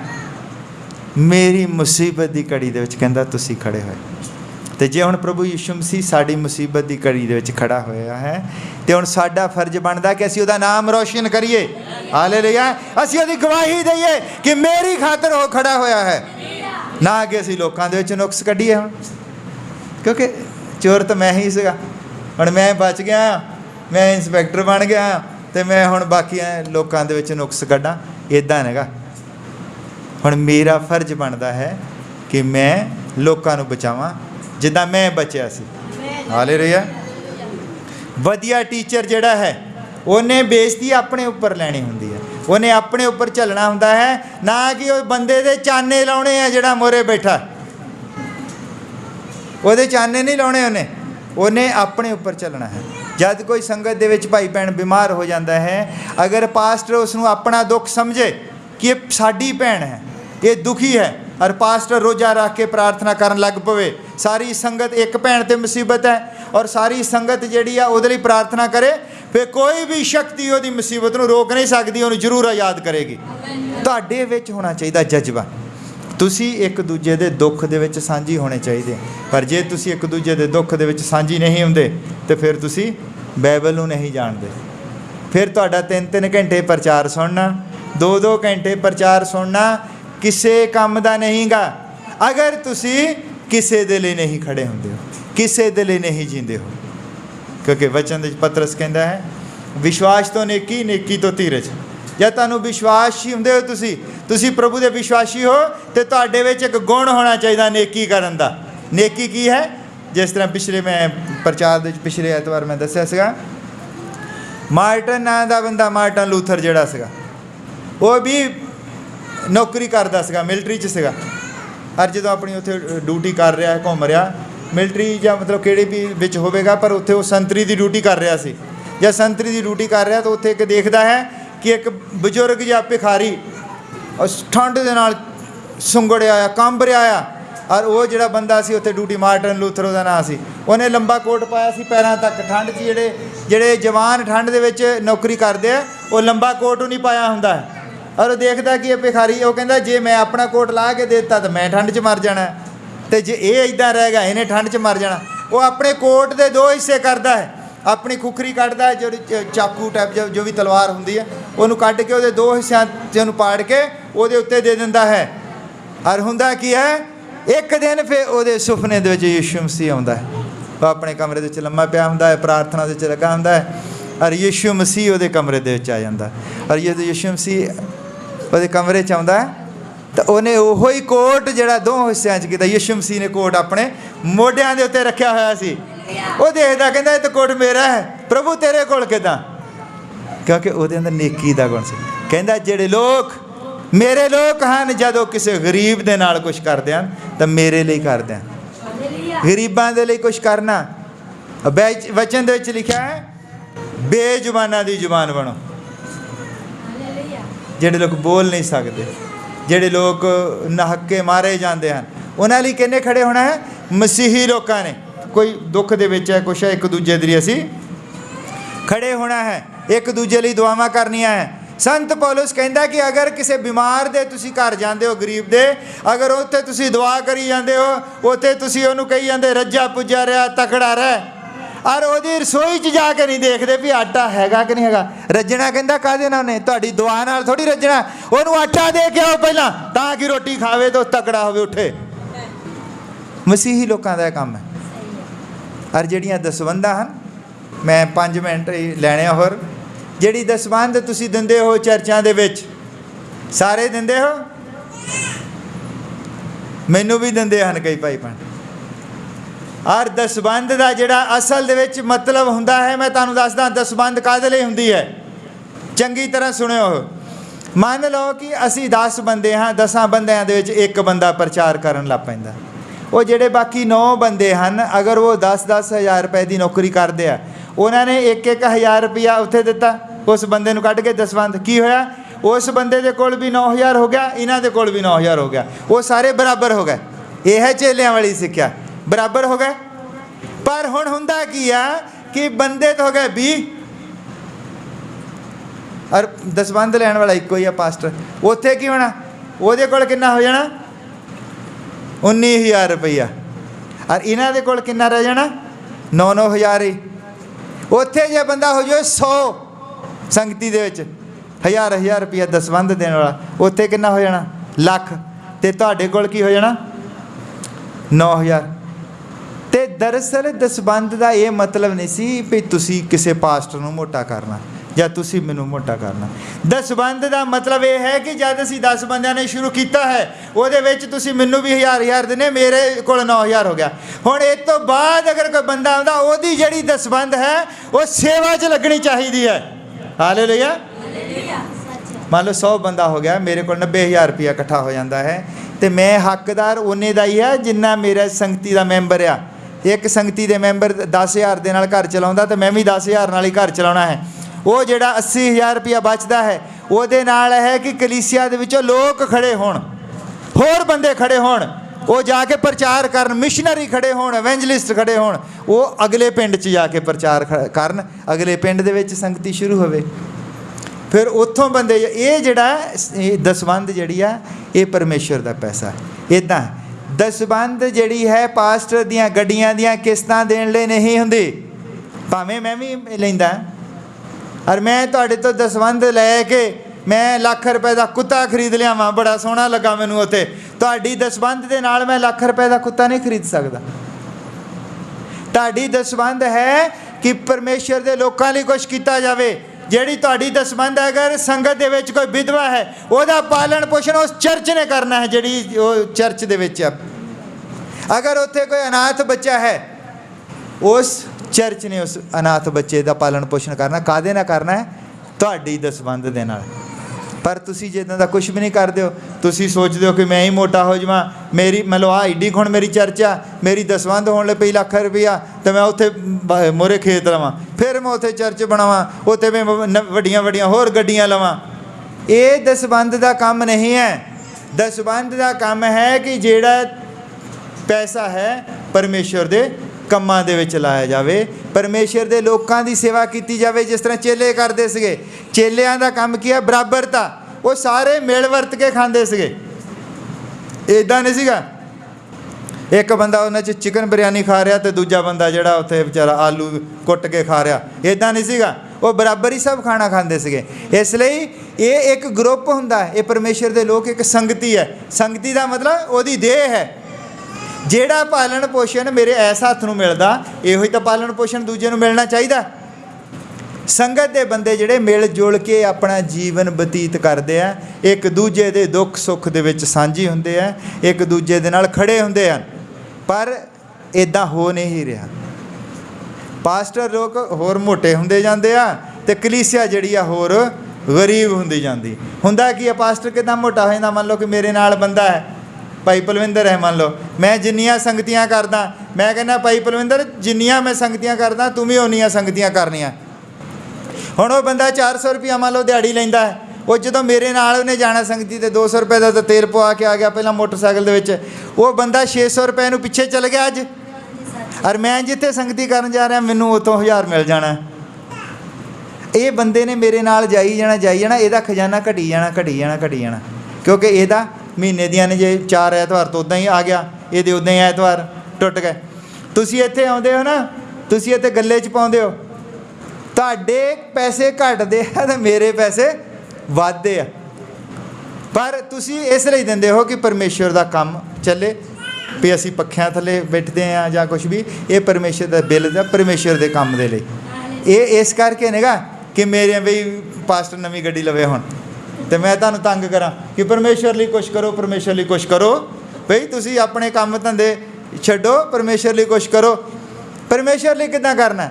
ਪਰਮੇਸ਼ਰ ਲਈ ਇਹ ਕੰਮ ਨਹੀਂ ਗਏ, ਪਰਮੇਸ਼ਰ ਲਈ ਕਰਨਾ ਹੈ, ਇੱਕ ਦੂਜੇ ਲਈ ਪ੍ਰਾਰਥਨਾ ਕਰਨੀ, ਔਰ ਦੂਜਿਆਂ ਦੇ ਹੱਕ ਦੇ ਵਿੱਚ ਖੜੇ ਹੋਣਾ, ਦੂਜਿਆਂ ਲਈ ਜੀਣਾ ਪਰਮੇਸ਼ਰ ਦਾ ਕੰਮ ਹੈ। ਇਕੱਲੇ ਪਾਸਟਰ ਲਈ ਨਹੀਂ ਜੀਣਾ ਕਿ ਪਾਸਟਰ ਇਕੱਲਾ ਮੋਟਾ ਹੋ ਜਾਵੇ ਤੇ ਤੁਹਾਡੀ ਸੰਗਤੀ ਦੇ ਵਿੱਚ ਕੋਈ ਭੈਣ ਹੋਵੇ।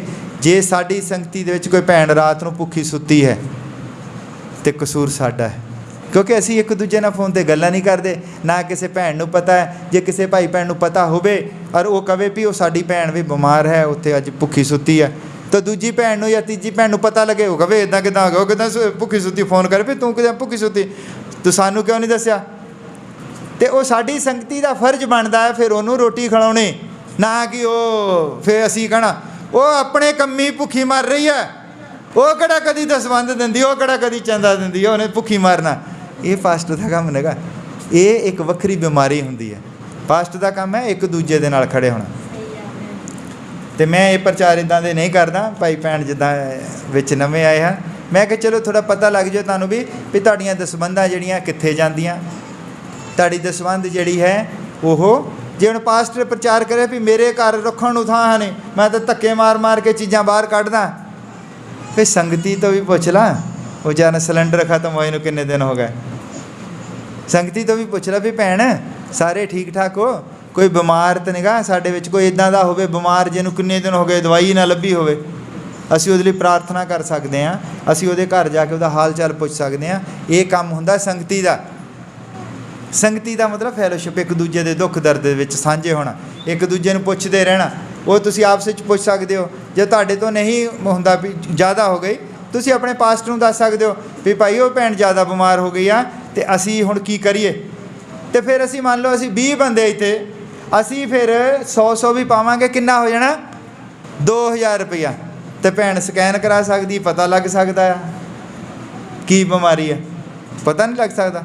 ਜਾਂ ਉਹਨੂੰ ਕਿਸੇ ਟੌਨਿਕ ਦੀ ਜ਼ਰੂਰਤ ਆ, ਜਾਂ ਉਹਨੂੰ ਕੋਈ ਹੋਰ ਹੀ ਕੋਈ ਵਿਚਾਰੀ ਦੀ ਟੈਨਸ਼ਨ ਹੋਵੇ, ਅਸੀਂ ਉਹਨੂੰ, ਮੈਂ ਤਾਂ ਹਜ਼ਾਰ ਦੀ ਗੱਲ ਕਰਦਾ, 20 ਬੰਦੇ ਤਾਂ 20,000 ਹੋ ਜਾਣਾ। ਜੇ ਅਸੀਂ 100 ਬੰਦੇ ਹੋਏ, 100 ਬੰਦਾ ਹੋਇਆ ਅਤੇ ਮੰਨ ਲਓ 1000 ਦਿੰਦੇ, ਕਿੰਨਾ ਹੋ ਜਾਣਾ 1 ਲੱਖ ਰੁਪਈਆ। ਅਤੇ ਉਹਦੇ ਨਾਲ ਕੀ ਹੋ ਸਕਦਾ, ਅਸੀਂ ਇੱਕ ਗਰੀਬ ਲੜਕੀ ਦੀ ਸ਼ਾਦੀ ਕਰ ਸਕਦੇ ਚੁੱਕ ਕੇ ਸਾਰੀ। ਇਹ ਹੈ ਕਲੀਸਿਆ ਦਾ ਕੰਮ, ਮਿਲ ਜੁਲ ਕੇ। ਇਹਨੂੰ ਕਹਿੰਦੇ ਪ੍ਰਭੂ ਦੇ ਕੰਮ। ਪਰ ਉਹ ਪਾਸਟਰ ਜਿਹੜਾ ਉੱਦਾਂ ਹੀ ਰੌਲਾ ਪਾਈ ਜਾਂਦੇ, ਪ੍ਰਭੂ ਲਈ ਕੁਛ ਕਰੋ, ਪ੍ਰਭੂ ਲਈ ਕੁਛ ਕਰੋ। ਪਾਸਟਰ ਨੂੰ ਪਤਾ ਹੁੰਦਾ ਵੀ 1 ਤਰੀਕ ਨੂੰ ਗੱਡੀ ਦੀ ਕਿਸ਼ਤ ਆ ਜਾਣੀ ਆ, ਅਤੇ ਇਹ ਲੋਕ ਤਾਂ ਕਿਉਂਕਿ ਲੋਕਡਾਊਨ ਦਾ ਕਰਕੇ ਪੈਸੇ ਦਿੰਦੇ ਹੀ ਨੇਗੇ, ਅਤੇ ਫਿਰ ਮੈਂ ਪ੍ਰਚਾਰ ਕਰਾਂ ਪ੍ਰਭੂ ਲਈ ਕੁਛ ਕਰੋ, ਪ੍ਰਭੂ ਲਈ ਕੁਛ ਕਰੋ। ਪ੍ਰਭੂ ਲਈ ਕੁਛ ਕਰਨ ਦਾ ਮਤਲਬ ਇਹ ਨੇਗਾ ਪ੍ਰਭੂ ਦੇ ਲਈ ਕੁਛ ਕਰਨਾ ਹੈ। ਪ੍ਰਭੂ ਕਹਿੰਦਾ ਕਿ ਗਰੀਬ ਦਾ ਜਿਹੜਾ ਮੂੰਹ ਹੈ, ਜੇ ਤੁਸੀਂ ਕਿਸੇ ਗਰੀਬ ਨੂੰ ਖਿਲਾਉਂਦੇ ਹੋ ਤਾਂ ਮੈਨੂੰ ਖਿਲਾਉਂਦੇ ਹੋ। ਪਰ ਜੇ ਤੁਸੀਂ ਗਰੀਬ ਨੂੰ ਤਾਨਾ ਮਾਰਦੇ ਹੋ ਕਿ ਇਹ ਇੱਦਾਂ ਹੀ ਰਹਿਣੀ ਹੈ, ਗਰੀਬ ਆ, ਉਹ ਕਹਿੰਦਾ ਤੁਸੀਂ ਗਰੀਬ ਨੂੰ ਤਾਨਾ ਨਹੀਂ ਮਾਰਦੇ, ਤੁਸੀਂ ਉਹਦੇ ਬਣਾਉਣ ਵਾਲੇ ਨੂੰ ਤਾਨਾ ਮਾਰਦੇ ਹੋ। ਸਾਡੀ ਡਿਊਟੀ ਹੈ ਉਹਨੂੰ, ਗਰੀਬ ਨੂੰ ਜਿਹੜਾ ਹੈ ਭੋਜਨ ਖਿਲਾਉਣਾ ਸਾਡੀ ਡਿਊਟੀ ਹੈ। ਪਾਸਟਰ ਦੀ ਡਿਊਟੀ ਹੈ। ਪਾਸਟਰ ਦਾ ਮਤਲਬ ਹੁੰਦਾ ਚਰਵਾਹਾ। ਭੇਡ ਨੂੰ ਕੌਣ ਖਿਲਾਉਂਦਾ ਹੈ, ਜਾਂ ਫਿਰ ਭੇਡਾਂ ਪਾਸਟਰ ਨੂੰ ਰੋਟੀ ਖਿਲਾਉਂਦੀਆਂ? ਚਰਵਾਹੇ ਨੇ। ਚਰਵਾਹੇ ਨੇ ਕੀਆ ਕਿ ਜਿਹੜੇ ਸਾਡੇ ਵਿੱਚ ਜਿਨ੍ਹਾਂ ਦੇ ਕੋਲ ਪੈਸੇ ਹੁੰਦੇ ਆ, ਜਿੱਦਾਂ ਉਹਨੇ ਕੀਤਾ ਨehemiah ਨੇ ਪੈਸੇ ਵਾਲੇ ਲੋਕਾਂ ਨੂੰ ਝਿੜਕਿਆ ਵੀ ਤੁਸੀਂ ਰੋਜ਼ ਮੀਟ ਬਣਾ ਕੇ ਖਾਈ ਜਾਂਦੇ ਹੋ, ਦੂਜੇ ਪਾਸੇ ਤਾਂ ਕਿੰਨੇ ਦਿਨ ਹੋ ਗਏ ਵਿਚਾਰੇ ਆਲੂ ਹੀ ਤੁੜਕ ਖਾਈ ਜਾਂਦੇ ਆ, ਵੀ ਤੁਸੀਂ 4 ਦਿਨ ਮੀਟ ਘੱਟ ਕਰੋ, ਵੀ ਚਲੋ ਆਪਾਂ ਸਾਰਿਆਂ ਨੇ ਰਲ ਕੇ ਭੈਣ ਨੂੰ 2-3 ਕਿਸਮ ਦੀਆਂ ਦਾਲਾਂ ਹੀ ਲੈ ਦਈਏ, 5-5 ਕਿਲੋ। ਇਹ ਹੈ ਮਸੀਹਤ। ਮਸੀਹਤ ਪੂਰੀ ਦੁਨੀਆ ਦੇ ਵਿੱਚ ਇੱਦਾਂ ਨਹੀਂ ਫੈਲ ਗਈ ਜਿੱਦਾਂ ਹੁਣ ਫੈਲਾਉਣਾ ਚਾਹੁੰਦੇ ਆ। ਲੋਕਾਂ ਨੇ ਕੁਰਬਾਨੀਆਂ ਦਿੱਤੀਆਂ ਹੈ, ਚੇਲਿਆਂ ਨੇ ਆਪਣੇ ਘਰ ਬਾਹਰ ਵੇਚ ਕੇ ਪ੍ਰਭੂ ਦੇ ਕੰਮਾਂ ਦੇ ਵਿੱਚ ਲਾਇਆ, ਤਾਂ ਸਾਡੇ ਤੱਕ ਵਚਨ ਪਹੁੰਚਿਆ ਹੈ। ਸਾਡੇ ਤੱਕ ਤਾਂ ਪਹੁੰਚਿਆ ਵਚਨ। ਜਿਨ੍ਹਾਂ ਦੇ ਕੋਲ ਪੈਸੇ ਆ ਉਹਨਾਂ ਨੇ ਪ੍ਰਭੂ ਦੇ ਲਈ ਲਾਏ ਆ ਵਚਨ। ਗਾਂ ਤੋਂ ਗਾਂ ਆ ਜਿਹੜੀ ਬਾਈਬਲ ਹੈ, ਇਹ ਲੱਖਾਂ ਹੀ ਬਾਈਬਲਾਂ ਲੋਕਾਂ ਨੂੰ ਫ੍ਰੀ ਦਿੱਤੀਆਂ ਜਾਂਦੀਆਂ ਹਨ। ਦਿੰਦੇ ਹੈ ਨਾ ਲੋਕ, ਸੁਣੇ ਨਾ ਬਹੁਤ ਲੋਕ ਵੱਡੀਆਂ ਸੰਗਤਾਂ 'ਚ ਬਾਹਰ ਆ ਕੇ ਬਾਈਬਲਾਂ ਵੰਡਦੇ ਆ। ਉਹ ਹੈ ਪ੍ਰਭੂ ਦਾ ਕੰਮ, ਤਾਂ ਕਿ ਕੋਈ ਵਚਨ ਪੜ੍ਹ ਲਵੇ ਤਾਂ ਬਚ ਜਾਵੇ। ਇੱਦਾਂ ਦੇ ਕੰਮ ਲੋਕ ਕਰਦੇ ਆ ਬਹੁਤ, ਜਿਹੜੇ ਦਾਨੀ ਲੋਕ ਹਨ, ਮਸੀਹੀ ਲੋਕ ਜਿਹੜੇ ਆ। ਅਸਲ ਦੇ ਵਿੱਚ ਮਸੀਹਤ ਇਹ ਹੀ ਹੈ। ਮਸੀਹਤ ਦਾ ਮਤਲਬ ਇਹ ਨਹੀਂਗਾ ਕਿ ਉੱਥੇ ਜਾ ਕੇ ਆ ਗੱਲੇ ਦੇ ਵਿੱਚ ਪਾਈ ਜਾਓ, ਗੱਲੇ 'ਚ ਪਾਈ ਜਾਓ, ਅਤੇ ਪਾਸਟਰ ਜਿਹੜਾ ਕਵੇ ਵੀ 7000 ਹੋ ਗਿਆ ਤਾਂ ਮੈਂ ਹੁਣ ਐਡੀਡਾਸ ਦੇ ਬੂਟ ਲੈਣਾ ਵਧੀਆ 7000 ਦੇ। ਇੱਦਾਂ ਨਹੀਂਗਾ ਕੁਛ ਵੀ। ਅਸੀਂ ਉਹ 7000 ਨਾਲ ਦੇਖਣਾ ਵੀ ਕੋਈ ਇੱਦਾਂ ਦਾ ਬੰਦਾ ਤਾਂ ਨਹੀਂਗਾ ਜਿਹੜਾ ਵੀ ਵਿਚਾਰਾ ਹੁਣ ਅੱਗੇ ਠੰਡ ਆ ਰਹੀ ਆ, ਉਹਦੇ ਤੋਂ ਗਰਮ ਕੱਪੜੇ ਹੈ ਨਹੀਂ। ਇਹ ਅਸੀਂ ਸਾਰਿਆਂ ਨੇ ਮਿਲ ਕੇ ਕਰਨਾ ਹੁੰਦਾ ਹੈ। ਅਤੇ ਦੇਣ ਵਾਲਿਆਂ ਨੂੰ ਪ੍ਰਭੂ ਦਿੰਦਾ ਜ਼ਰੂਰ ਹੈ। ਜੇ ਤੁਸੀਂ ਕਰੋਗੇ ਤਾਂ ਉਹ ਤੁਹਾਡਾ ਕਰਜ਼ਾਈ ਨਹੀਂ ਰਹਿੰਦਾ। ਉਹੋ ਹੀ ਮਾਰਟਨ ਲੂਥਰ ਜਿਹੜਾ ਸੀਗਾ, ਉਹਨੂੰ ਪ੍ਰਭੂ ਨੇ ਫਿਰ ਇੱਕ ਨਬੀ ਬਣਾਇਆ। ਉਹ ਨੌਕਰੀ ਛੱਡ ਕੇ ਫਿਰ ਉਹਨੇ ਪ੍ਰਭੂ ਦਾ ਪ੍ਰਚਾਰ ਕੀਤਾ। ਔਰ ਪ੍ਰਚਾਰ ਕਰਨਾ ਸਭ ਤੋਂ ਵਧੀਆ ਕੰਮ ਹੈ।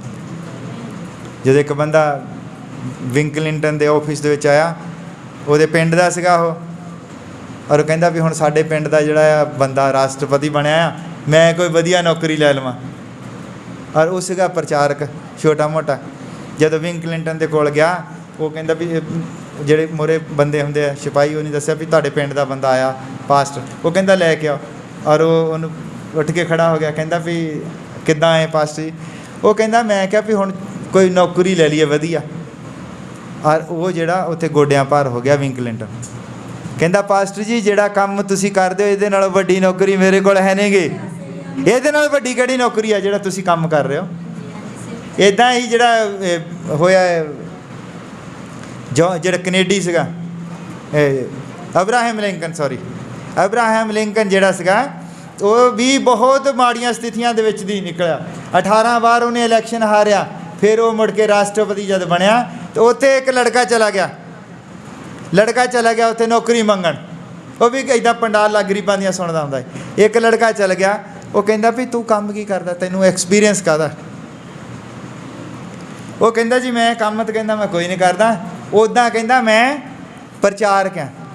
ਕਹਿੰਦਾ ਵੀ ਦੇਖ ਆਹ ਜਿਹੜੀ ਨੌਕਰੀ ਤੇਰੀ, ਆਹ ਜਿਹੜੀ ਤੇਰੀ ਇੱਥੇ ਨੌਕਰੀ, ਤੂੰ ਮੇਰਾ ਰੀਡਰ ਹੋਵੇਂਗਾ, ਰਾਸ਼ਟਰਪਤੀ ਦਾ ਤੂੰ ਰੀਡਰ ਹੋਵੇਂਗਾ, ਪਰ ਤੂੰ 1 ਸਾਲ ਪ੍ਰਚਾਰ ਕਰ। ਇਹੋ ਹੀ ਕਿ ਪ੍ਰਭੂ ਨੇ ਤੈਨੂੰ ਇਹ ਨੌਕਰੀ ਦਿੱਤੀ ਆ, ਪਹਿਲਾਂ 1 ਸਾਲ ਪ੍ਰਚਾਰ ਕਰ। ਔਰ ਉਹਨੇ ਜਦ ਪ੍ਰਚਾਰ ਕੀਤਾ ਕਿ ਪ੍ਰਭੂ ਨੇ ਮੈਨੂੰ ਨੌਕਰੀ ਦਿੱਤੀ, ਮੈਂ ਰਾਸ਼ਟਰਪਤੀ ਦਾ ਰੀਡਰ ਬਣ ਗਿਆ। ਇੰਨੀ ਦੁਨੀਆ ਜੁੜੀ।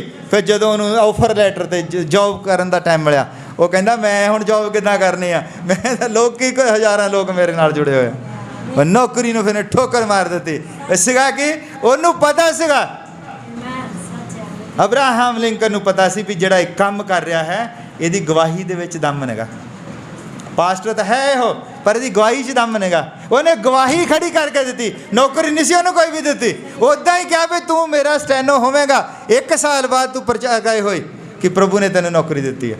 ਇਹੋ ਇਹਨੇ ਪ੍ਰਚਾਰ ਕੀਤਾ। ਕਹਿੰਦਾ ਮੈਂ ਤੁਹਾਨੂੰ ਪਤਾ ਮੈਂ ਇੱਥੇ ਇੱਦਾਂ ਹੀ ਨੇਗਾ, ਮੈਂ ਰਾਸ਼ਟਰਪਤੀ ਦਾ ਸਟੈਨੋ ਹਾਂ। ਔਰ ਲੋਕ ਐਡਾ ਵੱਡਾ ਲੋਕੀ ਜੋੜਦੇ ਗਏ ਵੀ ਰਾਸ਼ਟਰਪਤੀ ਦਾ ਮੰਨ ਲਓ ਪਾਸਟਰ ਹੋਵੇ, ਕਿੰਨੀ ਭੀੜ ਲੱਗਣੀ ਆ। ਔਰ ਇੱਕ ਦਿਨ ਇੱਦਾਂ ਦਾ ਆ, ਲੱਖਾਂ ਲੋਕ ਜਦੋਂ ਦੀ ਸੰਗਤੀ 'ਚ ਆਉਣ ਲੱਗ ਪਏ। ਲੱਖਾਂ ਲੋਕਾਂ ਦਾ ਦਸਵੰਧ ਤੁਸੀਂ ਗਿਣ ਲਓ। 10 ਲੱਖਾਂ ਲੋਕ ਜਿਹੜੇ ਆ ਇੱਕ ਐਤਵਾਰ ਨੂੰ 10-10 ਰੁਪਏ ਵੀ ਪਾਉਂਦੇ ਤਾਂ ਕਿੰਨਾ 10 ਲੱਖ ਹੋਇਆ। ਫਿਰ ਉਹਨੇ ਨੌਕਰੀ ਕੀ ਕਰਨੀ ਸੀ ਸਟੈਨੋ ਦੀ? ਫਿਰ ਉਹਨੇ ਉਸ ਨੌਕਰੀ ਨੂੰ ਠੋਕਰ ਮਾਰ ਦਿੱਤੀ। ਔਰ ਫਿਰ ਉਹ ਮੁੜ ਕੇ ਉਹਨੂੰ ਮਿਲਣ ਗਿਆ। ਕਹਿੰਦਾ ਕਿ ਮੈਨੂੰ ਪ੍ਰਭੂ ਨੇ ਦੱਸਿਆ ਤੁਹਾਡੀ ਗਵਾਹੀ ਦੇ ਵਿੱਚ ਦਮ ਹੋਣਾ ਚਾਹੀਦਾ। ਤੁਹਾਡੀ ਗਵਾਹੀ ਜਿਹੜੀ ਆ ਸਭੋ ਕੁਛ ਕਰਦੀ ਹੈ। ਇਹ ਤੁਹਾਡੀ ਗਵਾਹੀ ਵੀ ਹੋਣੀ ਚਾਹੀਦੀ ਹੈ। ਆਓ ਅਸੀਂ ਸਭ ਖੜੇ ਹੋ ਜਾਂਦੇ ਹਾਂ। ਸਾਡੇ ਵਿੱਚ ਭੈਣ ਕ੍ਰਿਸ਼ਨਾ ਹੈ, ਉਹਨਾਂ ਦੇ ਲਈ ਵੀ ਅਸੀਂ ਪ੍ਰਾਰਥਨਾ ਕਰਨੀ ਹੈ। ਜ਼ਰੂਰੀ ਨਹੀਂ ਹੁੰਦਾ ਕਿ ਅਸੀਂ ਸਾਰਿਆਂ ਦੀ ਕੋਈ ਪਰੇਸ਼ਾਨੀ ਦੱਸੀ ਜਾਵੇ। ਚਰਚ ਦੇ ਵਿੱਚ ਬਹੁਤ ਸਾਰੀਆਂ ਪ੍ਰਾਰਥਨਾ ਹੋ ਸਕਦੀਆਂ। ਭਾਈ ਸੰਦੀਪ ਲਈ ਅਸੀਂ ਪ੍ਰਾਰਥਨਾ ਕਰਨੀ ਹੈ, ਅਤੇ ਭੈਣ ਕ੍ਰਿਸ਼ਨਾ ਲਈ ਅਸੀਂ ਪ੍ਰਾਰਥਨਾ ਕਰਨੀ ਹੈ, ਅਤੇ ਭਾਈ ਸੰਦੀਪ ਲਈ ਵੀ ਕਰਨੀ ਹੈ। ਪਹਿਲਾਂ ਅਸੀਂ ਪ੍ਰਾਰਥਨਾ ਕਰਦੇ ਹਾਂ। ਆਪਣੇ ਹੱਥਾਂ ਨੂੰ ਉੱਪਰ ਚੁੱਕ ਕੇ ਪ੍ਰਾਰਥਨਾ ਕਰਨੀ ਹੈ।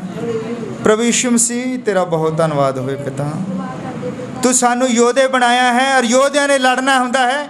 ਸ਼ੈਤਾਨ ਜਿੰਨੀ ਮਰਜ਼ੀ ਸ਼ਿੱਦਤ ਦੇ ਨਾਲ, ਜਿਹੜੇ ਮਰਜ਼ੀ ਹਥਿਆਰਾਂ ਦੇ ਨਾਲ ਸਾਡੇ ਉੱਤੇ ਹਮਲਾ ਕਰੇ ਪਿਤਾ, ਤੂੰ ਸਾਡਾ ਸਹਾਇਕ ਹੈ ਅਤੇ ਸਾਨੂੰ ਡਰਨ ਦੀ ਜ਼ਰੂਰਤ ਨਹੀਂ ਹੈ।